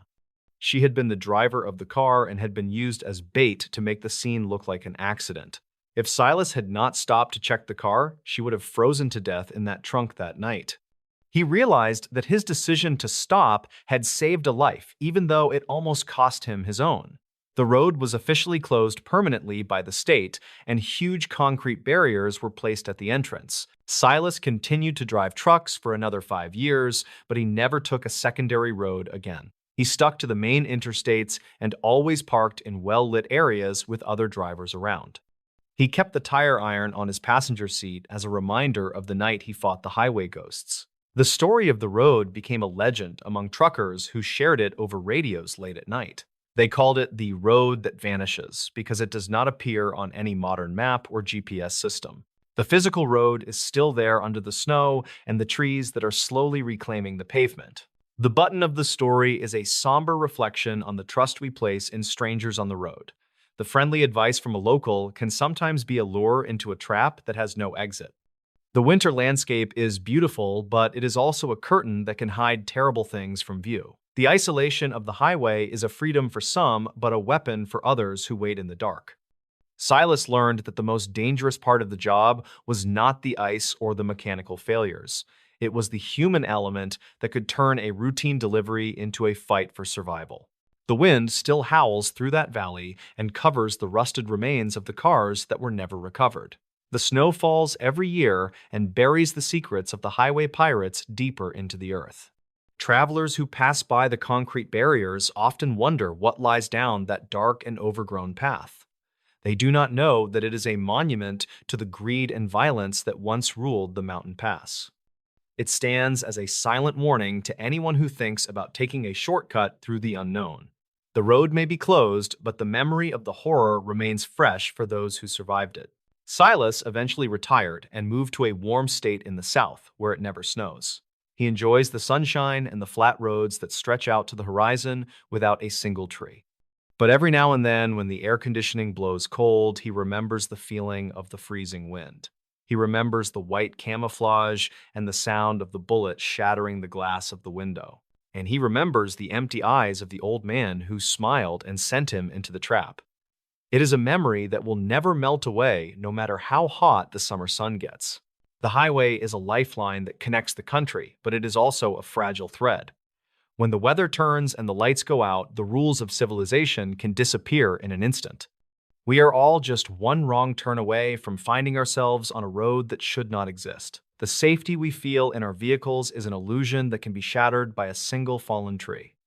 The story of Silas is a testament to the instinct to survive that lives inside every one of us, and it is a reminder to always check your map and never trust a shortcut in the snow. The final report on the case was filed away in a dusty box in the basement of the police station. It contains the photos of the cars and the cabin and the confession of the old man. But the true horror of the event cannot be captured in a police file or a court transcript. It lives in the quiet moments when you are driving alone at night and the signal fades. It lives in the shadow that moves in the corner of your eye when you stop to check a tire. And it lives in the realization that the road ahead is dark and you are completely alone. In this new story, a man recorded himself sleeping. Something sat on the bed at 2:41 a.m. The psychological barrier between deep REM sleep and the physical reality of one's bedroom is often thought to be impenetrable without a direct external stimulus. Most people who record their own sleep patterns expect to find nothing more than a few hours of restless tossing or the occasional sound of heavy breathing. However, the forensic digital logs and high-definition video files from a quiet residence in suburban Tennessee suggest that the environment remains active even when the occupant is unconscious. A routine attempt to diagnose a sleep disorder can quickly transform into a chilling investigation when the footage reveals a physical weight pressing down on the mattress. Kellen Vance was a 34-year-old software developer who lived alone in a newly renovated bungalow located in a peaceful neighborhood on the outskirts of Nashville. He was a man of strict routine and technical precision who had recently started experiencing unexplained fatigue and a sensation of heavy pressure on his chest during the night. His primary goal for the month of November in the year 2024 was to use high-sensitivity motion tracking cameras to identify the cause of his disrupted rest. Kellen didn't believe in anything that couldn't be explained by a mechanical glitch or a biological anomaly, so he set up a professional-grade recording rig directed at his bed. He relied on real-time data and infrared sensors to ensure that every movement within the room was documented with absolute clarity for his upcoming medical consultation. The incident began on a humid Tuesday in the month of November in the year 2024, during a period of unseasonably warm autumn weather. Kellen reviewed the footage from the previous night and felt a surge of cold adrenaline when the time code reached exactly 2:41 in the morning. The high-definition infrared feed showed Kellen lying perfectly still in a deep sleep, but the surface of the mattress suddenly began to sink. A distinct, localized depression appeared on the right side of the bed, creating the unmistakable shape of someone sitting down right beside his hip. The pressure was so significant that the wooden frame of the bed emitted a sharp, audible creak that was clearly captured by the high-fidelity microphones. The depression remained static for exactly 12 minutes while Kellen's own breathing became shallow and rhythmic on the recording. The camera's motion tracking software highlighted the area of the mattress that was under stress, but it failed to identify a physical body causing the weight. Kellen zoomed in on the fabric of the sheets and noticed that they were being pulled taut toward the center of the depression, as if by a physical force. At precisely 2:53 in the morning, the mattress suddenly sprang back to its original position and the room returned to a state of total stillness. He checked the biometric logs from his smartwatch and discovered that his heart rate had spiked to over 100 beats per minute during the exact duration of the event. The next morning, Kellen began a step-by-step investigation of the property by reviewing the state records regarding the history of the original structure before the renovation. He was a meticulous professional who kept detailed records of every structural change and utility maintenance that had been performed on the bungalow since he purchased it. He discovered that the house sat on a site that had previously been a small, private infirmary used during the early 1920s for long-term care. According to a county file from 2009, the infirmary had specialized in treating patients with severe respiratory ailments who required constant monitoring throughout the night. The archives indicated that a dedicated nurse had died of exhaustion in the exact location where his bedroom was now situated. He searched the digital archives of the local historical society and found a series of recordings from the original estate executors regarding the final days of the infirmary. These files described a woman named Silas Thorne, who was known for her habit of sitting on the edge of her patients' beds to comfort them during the early morning hours. Silas had reportedly been found slumped over a chair in the hallway after a 48-hour shift, having never left her post to seek rest for herself. The witness statements from the original investigation mentioned that the infirmary was often filled with the sound of phantom footsteps and the sensation of being watched. Kellen realized that the anatomical scale of the depression on his mattress matched the physical descriptions of the nurse mentioned in the historical report. The infrared footage was reviewed by a local digital forensics expert who found that the camera's sensors had recorded a localized thermal drop of 10 degrees in the area of the depression. Investigators never confirmed the presence of an intruder within the house, as the smart locks and window sensors showed no activity throughout the night. Records conflict regarding the exact nature of the structural settling that occurred during the renovation, with some contractors claiming the floorboards were prone to shifting under pressure. Kellen decided to install a secondary thermal imaging array and continued to monitor the bed for any signs of the recurring weight. He kept the original 2:41 a.m. recording on a secure encrypted drive as a record of the night that his sleep was shared by a weightless presence. The property remains under constant observation today as Kellen continues his work with a new focus on the environmental anomalies of his living space. He still reviews the 12 minutes of static pressure occasionally, but he remains unable to find a software glitch or a mechanical failure in the mattress or the bed frame.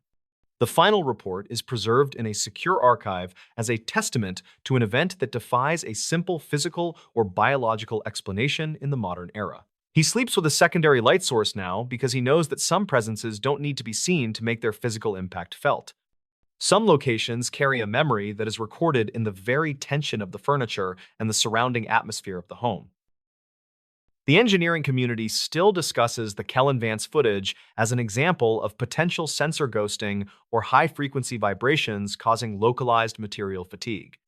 However, Kellen knows that what his cameras captured was not a hardware failure, but a factual record of a routine that was older than the house itself. He spends his time now researching the intersection of historical medical sites and the modern residential structures that are built over the forgotten rooms of the past. The bungalow stands as a silent witness to the nurse who was still trying to provide comfort to those in her care long after the facility was closed. He closes his laptop and turns off the office light with a sense of total and complete investigative clarity about the weight in the dark. The final entry in the county file regarding the death of the nurse noted that she was a woman of immense empathy and a terrifyingly focused sense of duty. This detail suggests that the presence Kellen detected was not a malicious entity, but an echo of a responsibility that had been repeated for thousands of nights. It suggests that the bedroom floor was acting as a storage medium for the final, weary actions of a woman who refused to leave her patients alone.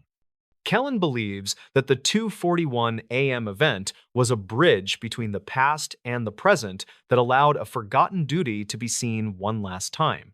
The depression on the bed was merely a reminder that the care we give to others can leave an impression that survives long after we are gone. The quiet suburbs of Tennessee rarely make the national news for anything other than routine property development reports and standard seasonal festivals for the community. Yet, underneath the surface of the modern residential neighborhoods, there are stories that remain recorded in the deep, unindexed layers of the local digital archives. Kellen Vance is one of the few who has a factual record of the recurring impossible hidden on a secure and encrypted drive for future study. He continues to document every biometric spike with the same professional objectivity because he knows that the truth is often found in the things that shouldn't be heavy. The reality of the sitting figure is a mystery that requires us to acknowledge the things that we cannot simply explain away with a medical diagnosis.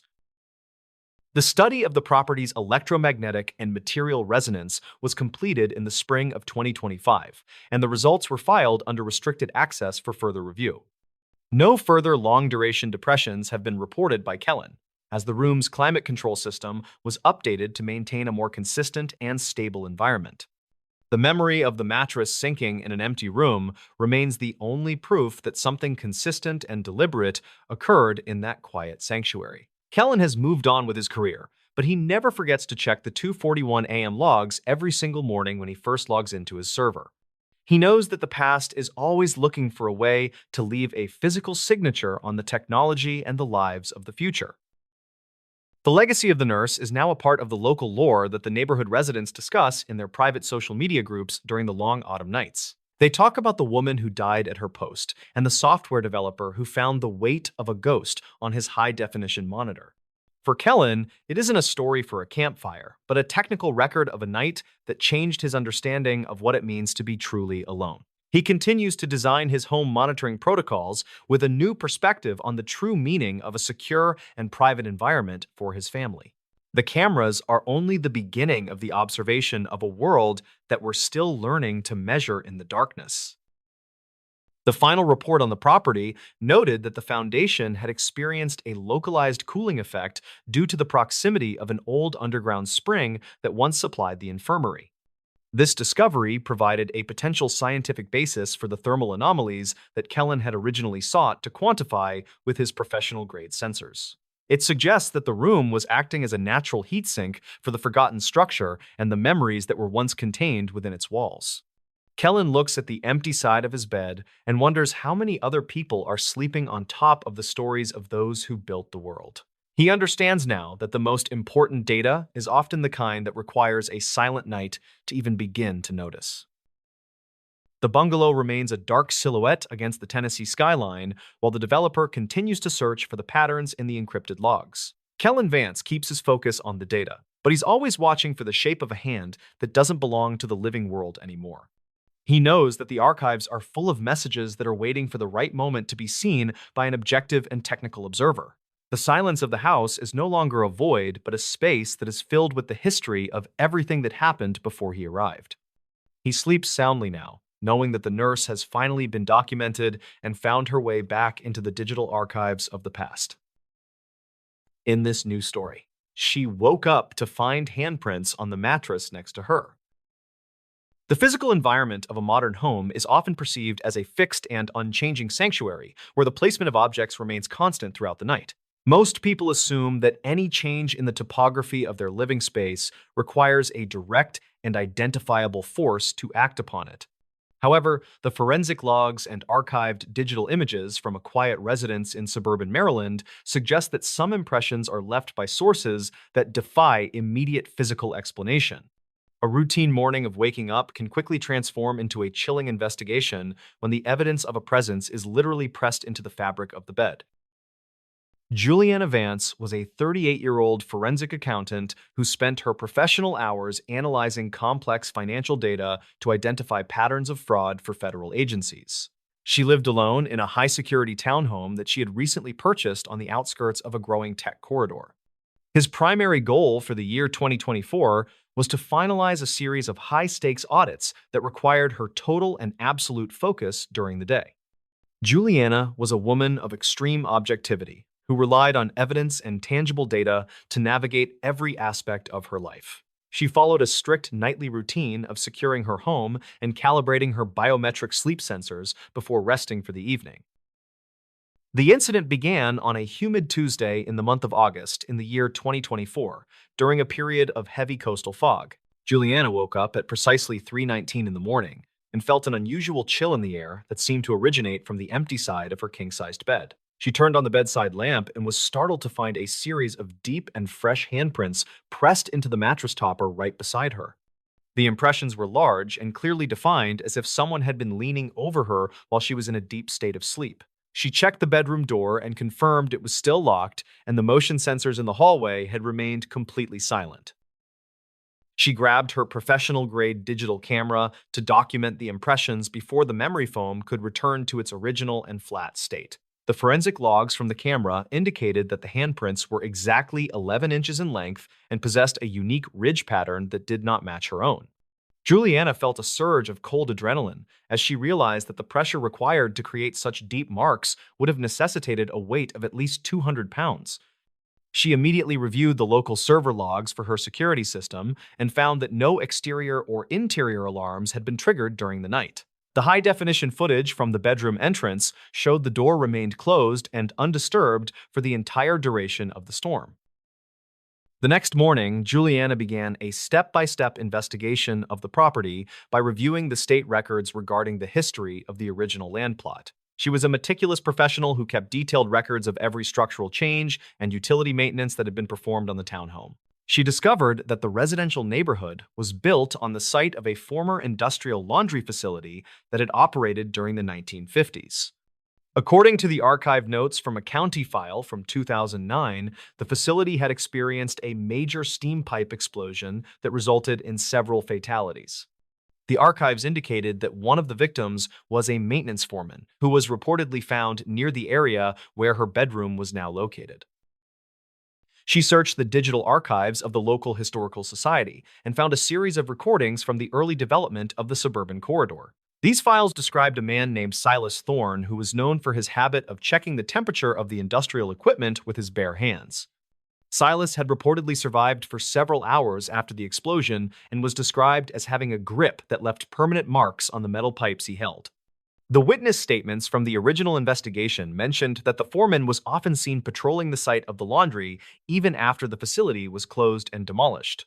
Juliana realized that the handprints on her mattress matched the anatomical descriptions of the foreman's large and scarred hands in the report. The forensic images from the incident were reviewed by an independent consultant who found that the temperature of the mattress in the impressions was 15 degrees lower than the surrounding fabric. Investigators never confirmed the presence of a physical intruder within the townhome, and the biometric sensors showed Juliana's heart rate had spiked only after she woke up. Records conflict regarding the exact location of the steam pipe explosion, but some locals claimed the site was prone to unusual thermal anomalies and cold spots. Juliana decided to keep a thermal imaging camera active in her bedroom and continued to monitor the mattress for any signs of recurring pressure. She kept the original forensic logs on a secure drive as a record of the night that her sanctuary was breached by a weightless force. The townhome remains occupied today as Juliana continues her work with a new focus on the environmental anomalies of her living space. She still reviews the high-definition images of the handprints occasionally, but she remains unable to find a mechanical or structural reason for the localized depressions. The final report is preserved in a secure archive as a testament to an event that defies a simple physical or psychological explanation in the modern world. She sleeps with a secondary light source now because she knows that some impressions are left by those who are no longer there to explain them. Some properties carry a memory that is pressed into the very materials we use to find comfort in the quiet of the night. The engineering community still discusses the Juliana Vance case as an example of potential memory foam failure or localized atmospheric pressure changes in sealed environments. However, Juliana knows that what she photographed was not a material defect, but a factual record of a presence that was seeking a point of contact. She spends her time now researching the intersection of historical industrial sites and the modern residential structures that are built over the forgotten tragedies of the past. The townhome stands as a silent witness to the man who was still trying to find his way through the fog of a long-gone shift. She closes her laptop and turns off the desk lamp with a sense of total and complete investigative clarity about the weight of the past. The final entry in the county file regarding the industrial laundry explosion noted that the foreman was a man of immense dedication to his crew and his equipment. This detail suggests that the presence Juliana felt was not one of malice, but of a routine that had been repeated for thousands of days.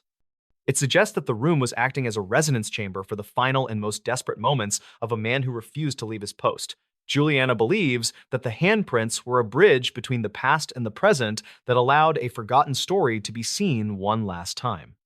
The impressions beside her were merely a reminder that we are never truly the first to occupy the spaces we call our own. The quiet streets of Maryland rarely make the national news for anything other than routine political events and standard traffic reports for the busy corridor. Yet underneath the surface of the modern townhomes, there are stories that remain recorded in the deep layers of the local digital archives. Juliana Vance is one of the few who has a factual record of the recurring impossible hidden on a secure and encrypted drive for future study.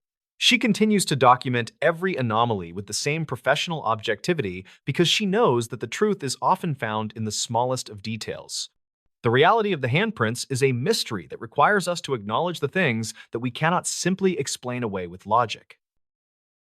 The study of the townhome's thermal resonance was completed in the spring of 2025, and the results were filed under a restricted access report.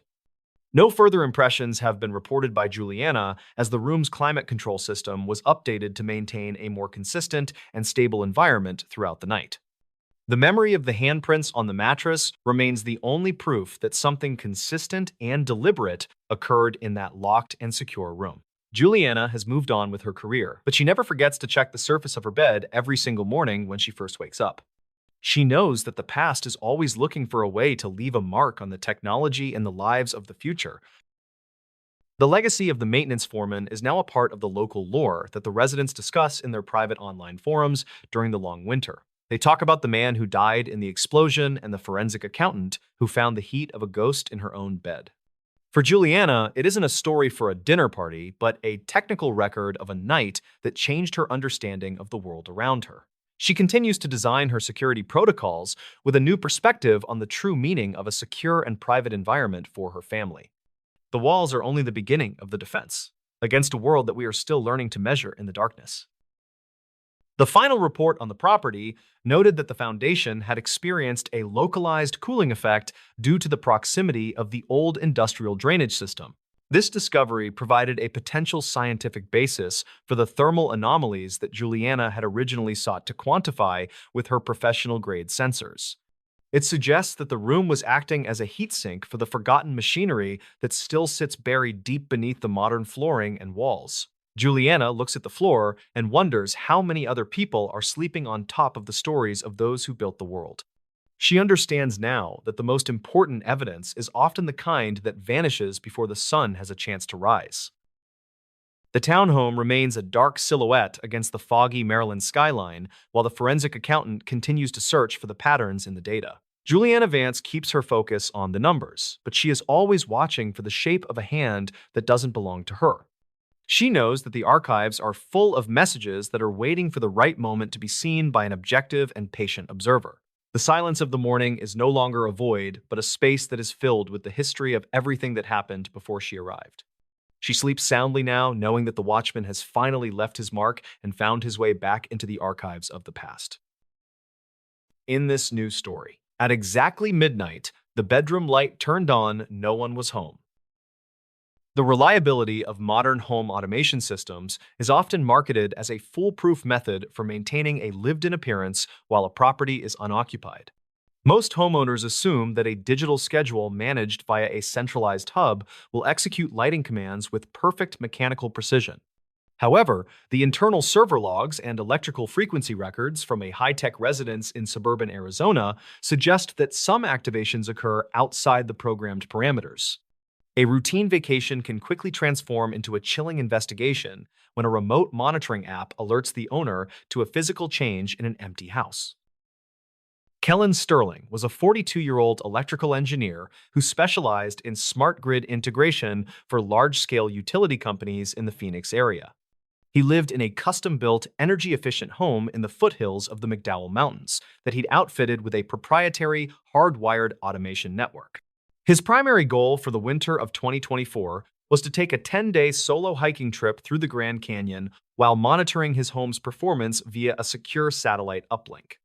Kellen was a man of extreme technical discipline who'd programmed every light, lock, and sensor to follow a strict, randomized schedule to deter any potential burglars.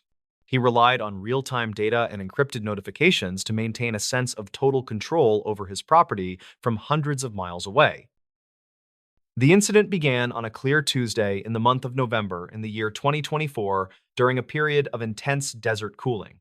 Kellen was at his campsite when his smartphone received a high-priority notification, indicating that the primary bedroom light had been manually switched on at precisely midnight. He opened his home security app and felt a surge of cold adrenaline as the live interior camera feed showed the room flooded with a bright, steady light. The motion sensors remained inactive, and the smart locks confirmed that no doors or windows had been opened or tampered with since his departure. He zoomed in on the physical wall switch and noticed that the toggle was in the up position, despite the fact that he lived alone and the house was completely empty. The light remained on for exactly 60 minutes before it clicked back into the off position at precisely 1 o'clock in the morning. Kellen used his remote access to pull the electrical consumption logs and found a massive, localized power surge that had occurred at the exact moment of the activation. He checked the diagnostic history of the smart hub and discovered that the system had recorded no command, digital or manual, to trigger the bedroom circuit. The footage from the previous 6 hours showed the room in total darkness, with no shadows or movement that would suggest a physical intruder was present. He stayed awake in his tent, repeatedly refreshing the camera feed, but the room remained silent and dark for the rest of the night. The next morning, Kellen began a step-by-step investigation of his home's network by reviewing the manufacturer's firmware logs and the archived notes from the original electrical contractor. He was a meticulous professional who kept detailed records of every circuit load and signal interference pattern that had occurred since the house was built in 2015. He discovered that the master bedroom was situated directly above a decommissioned utility vault that had been sealed during the early 1990s. According to a county file from 2009, the vault had housed a series of experimental high-voltage transformers used for testing regional power grid resilience. The archives indicated that a senior technician had died from an accidental discharge at that exact location during a midnight maintenance check in 1992.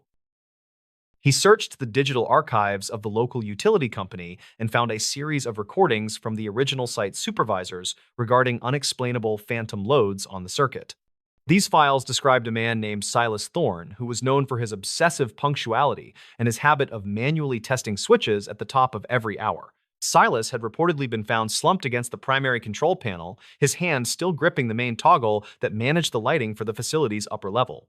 The witness statements from the original state records mentioned that the vault continued to hum with residual energy for years after the power was officially cut. Kellen realized that the structural alignment of his bedroom floor and the vault's ceiling created a perfect path for electromagnetic induction.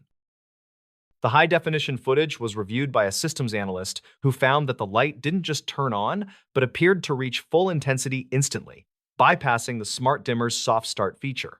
Investigators never confirmed the presence of a physical intruder on the property, as the exterior perimeter sensors showed no disturbances in the gravel landscaping. Records conflict regarding the exact nature of the midnight surge, with some engineers claiming it was a static discharge event caused by the dry desert air and the proximity to the old vault.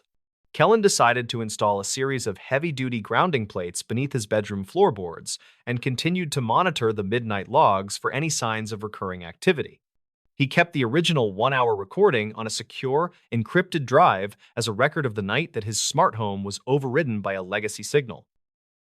The property remains under constant observation today as Kellen continues his work with a new focus on the lingering electrical echoes of decommissioned industrial sites. He still reviews the midnight footage occasionally, but he remains unable to find a software glitch or a mechanical failure in the smart switch or the hub. The final report is preserved in a secure archive as a testament to an event that defies a simple technical explanation in the age of digital automation. He sleeps with a manual override switch now because he knows that some circuits don't need a user ID to be activated by the past. Some locations carry an electrical memory that is recorded in the very wiring of the walls and the surrounding earth. The engineering community still discusses the Kellen Sterling incident as an example of potential ghost switching in high-density residential zones built over industrial infrastructure. However, Kellen knows that what his sensors captured was not a hardware error, but a factual record of a routine that was older than his house. He spends his time now researching the intersection of historical power grids and the modern smart devices that are built on top of the forgotten vaults of the past. The house stands as a silent witness to the technician who was still trying to complete his midnight rounds decades after the facility was closed. He closes his laptop and turns off the office light with a sense of total and complete investigative clarity about the signals in the dark. The final entry in the county file regarding the death of the technician noted that he was a man of immense technical pride and a terrifyingly focused sense of responsibility. This detail suggests that the presence Kellen detected was not a malicious hack, but an echo of an obligation that had been repeated for a lifetime. It suggests that the bedroom floor was acting as a storage medium for the final mechanical actions of a man who refused to leave his post during the blackout. Kellen believes that the midnight surge was a bridge between the old grid and the new that allowed a forgotten duty to be seen one last time. The light in the bedroom was merely a reminder that the energy we put into our work can linger long after the switch has been turned off. The quiet foothills of Arizona rarely make the national news for anything other than routine property development reports and standard seasonal tourism updates. Yet, underneath the surface of the modern desert homes, there are stories that remain recorded in the deep, unindexed layers of the local utility archives. Kellen Sterling is one of the few who has a factual record of the recurring impossible hidden on a secure and encrypted drive for future study. He continues to document every voltage spike with the same professional objectivity because he knows that the truth is often found in the things that shouldn't have power. The reality of the midnight light is a mystery that requires us to acknowledge the things that we cannot simply explain away with a remote reset. The study of the property's electromagnetic and grounding resonance was completed in the spring of 2025, and the results were filed under restricted access. No further midnight activations have been reported by Kellen, as the home's grounding system was updated to isolate the bedroom circuit from the vault below. The memory of the light turning on in an empty house remains the only proof that something consistent and deliberate occurred in that desert sanctuary. Kellen has moved on with his career, but he never forgets to check the midnight logs every single morning when he first logs into his server. He knows that the past is always looking for a way to leave a digital signature on the technology and the lives of the future. The legacy of the technician is now a part of the local lore that the electrical workers discuss in their private radio channels during the long night shifts. They talk about the man who died at his post and the engineer who found the pulse of a ghost on his monitoring tablet. For Kellen, it isn't a story for a dinner party, but a technical record of a night that changed his understanding of what it means to be truly secure. He continues to design his smart grid protocols with a new perspective on the true meaning of a reliable and private environment for his family. The hubs are only the beginning of the observation of a world that we're still learning to measure in the darkness. The final report on the property noted that the vault had experienced a localized phenomenon known as resonant coupling due to the unique layout of the bedroom's copper wiring. This discovery provided a potential scientific basis for the electrical anomalies that Kellen had originally sought to quantify with his professional-grade sensors. It suggests that the room was acting as a natural antenna for the static charge of the Earth and the forgotten transformers that once stood in the valley below. Kellen looks at the mountain ridge and wonders how many other people are being signaled by the stories of those who built the frontier's power. He understands now that the most important data is often the kind that requires a midnight watch to even believe. The house remains a dark silhouette against the Arizona skyline while the engineer continues to search for the patterns in the encrypted logs. Kellen Sterling keeps his focus on the grid, but he's always watching for the light of a man who doesn't belong to the living world anymore. He knows that the archives are full of messages that are waiting for the right moment to be seen by an objective and technical observer. The silence of the desert is no longer a void, but a space that is filled with the history of everything that happened before he arrived. He sleeps soundly now, knowing that the watchman has finally been documented and found his way back into the digital archives of the past.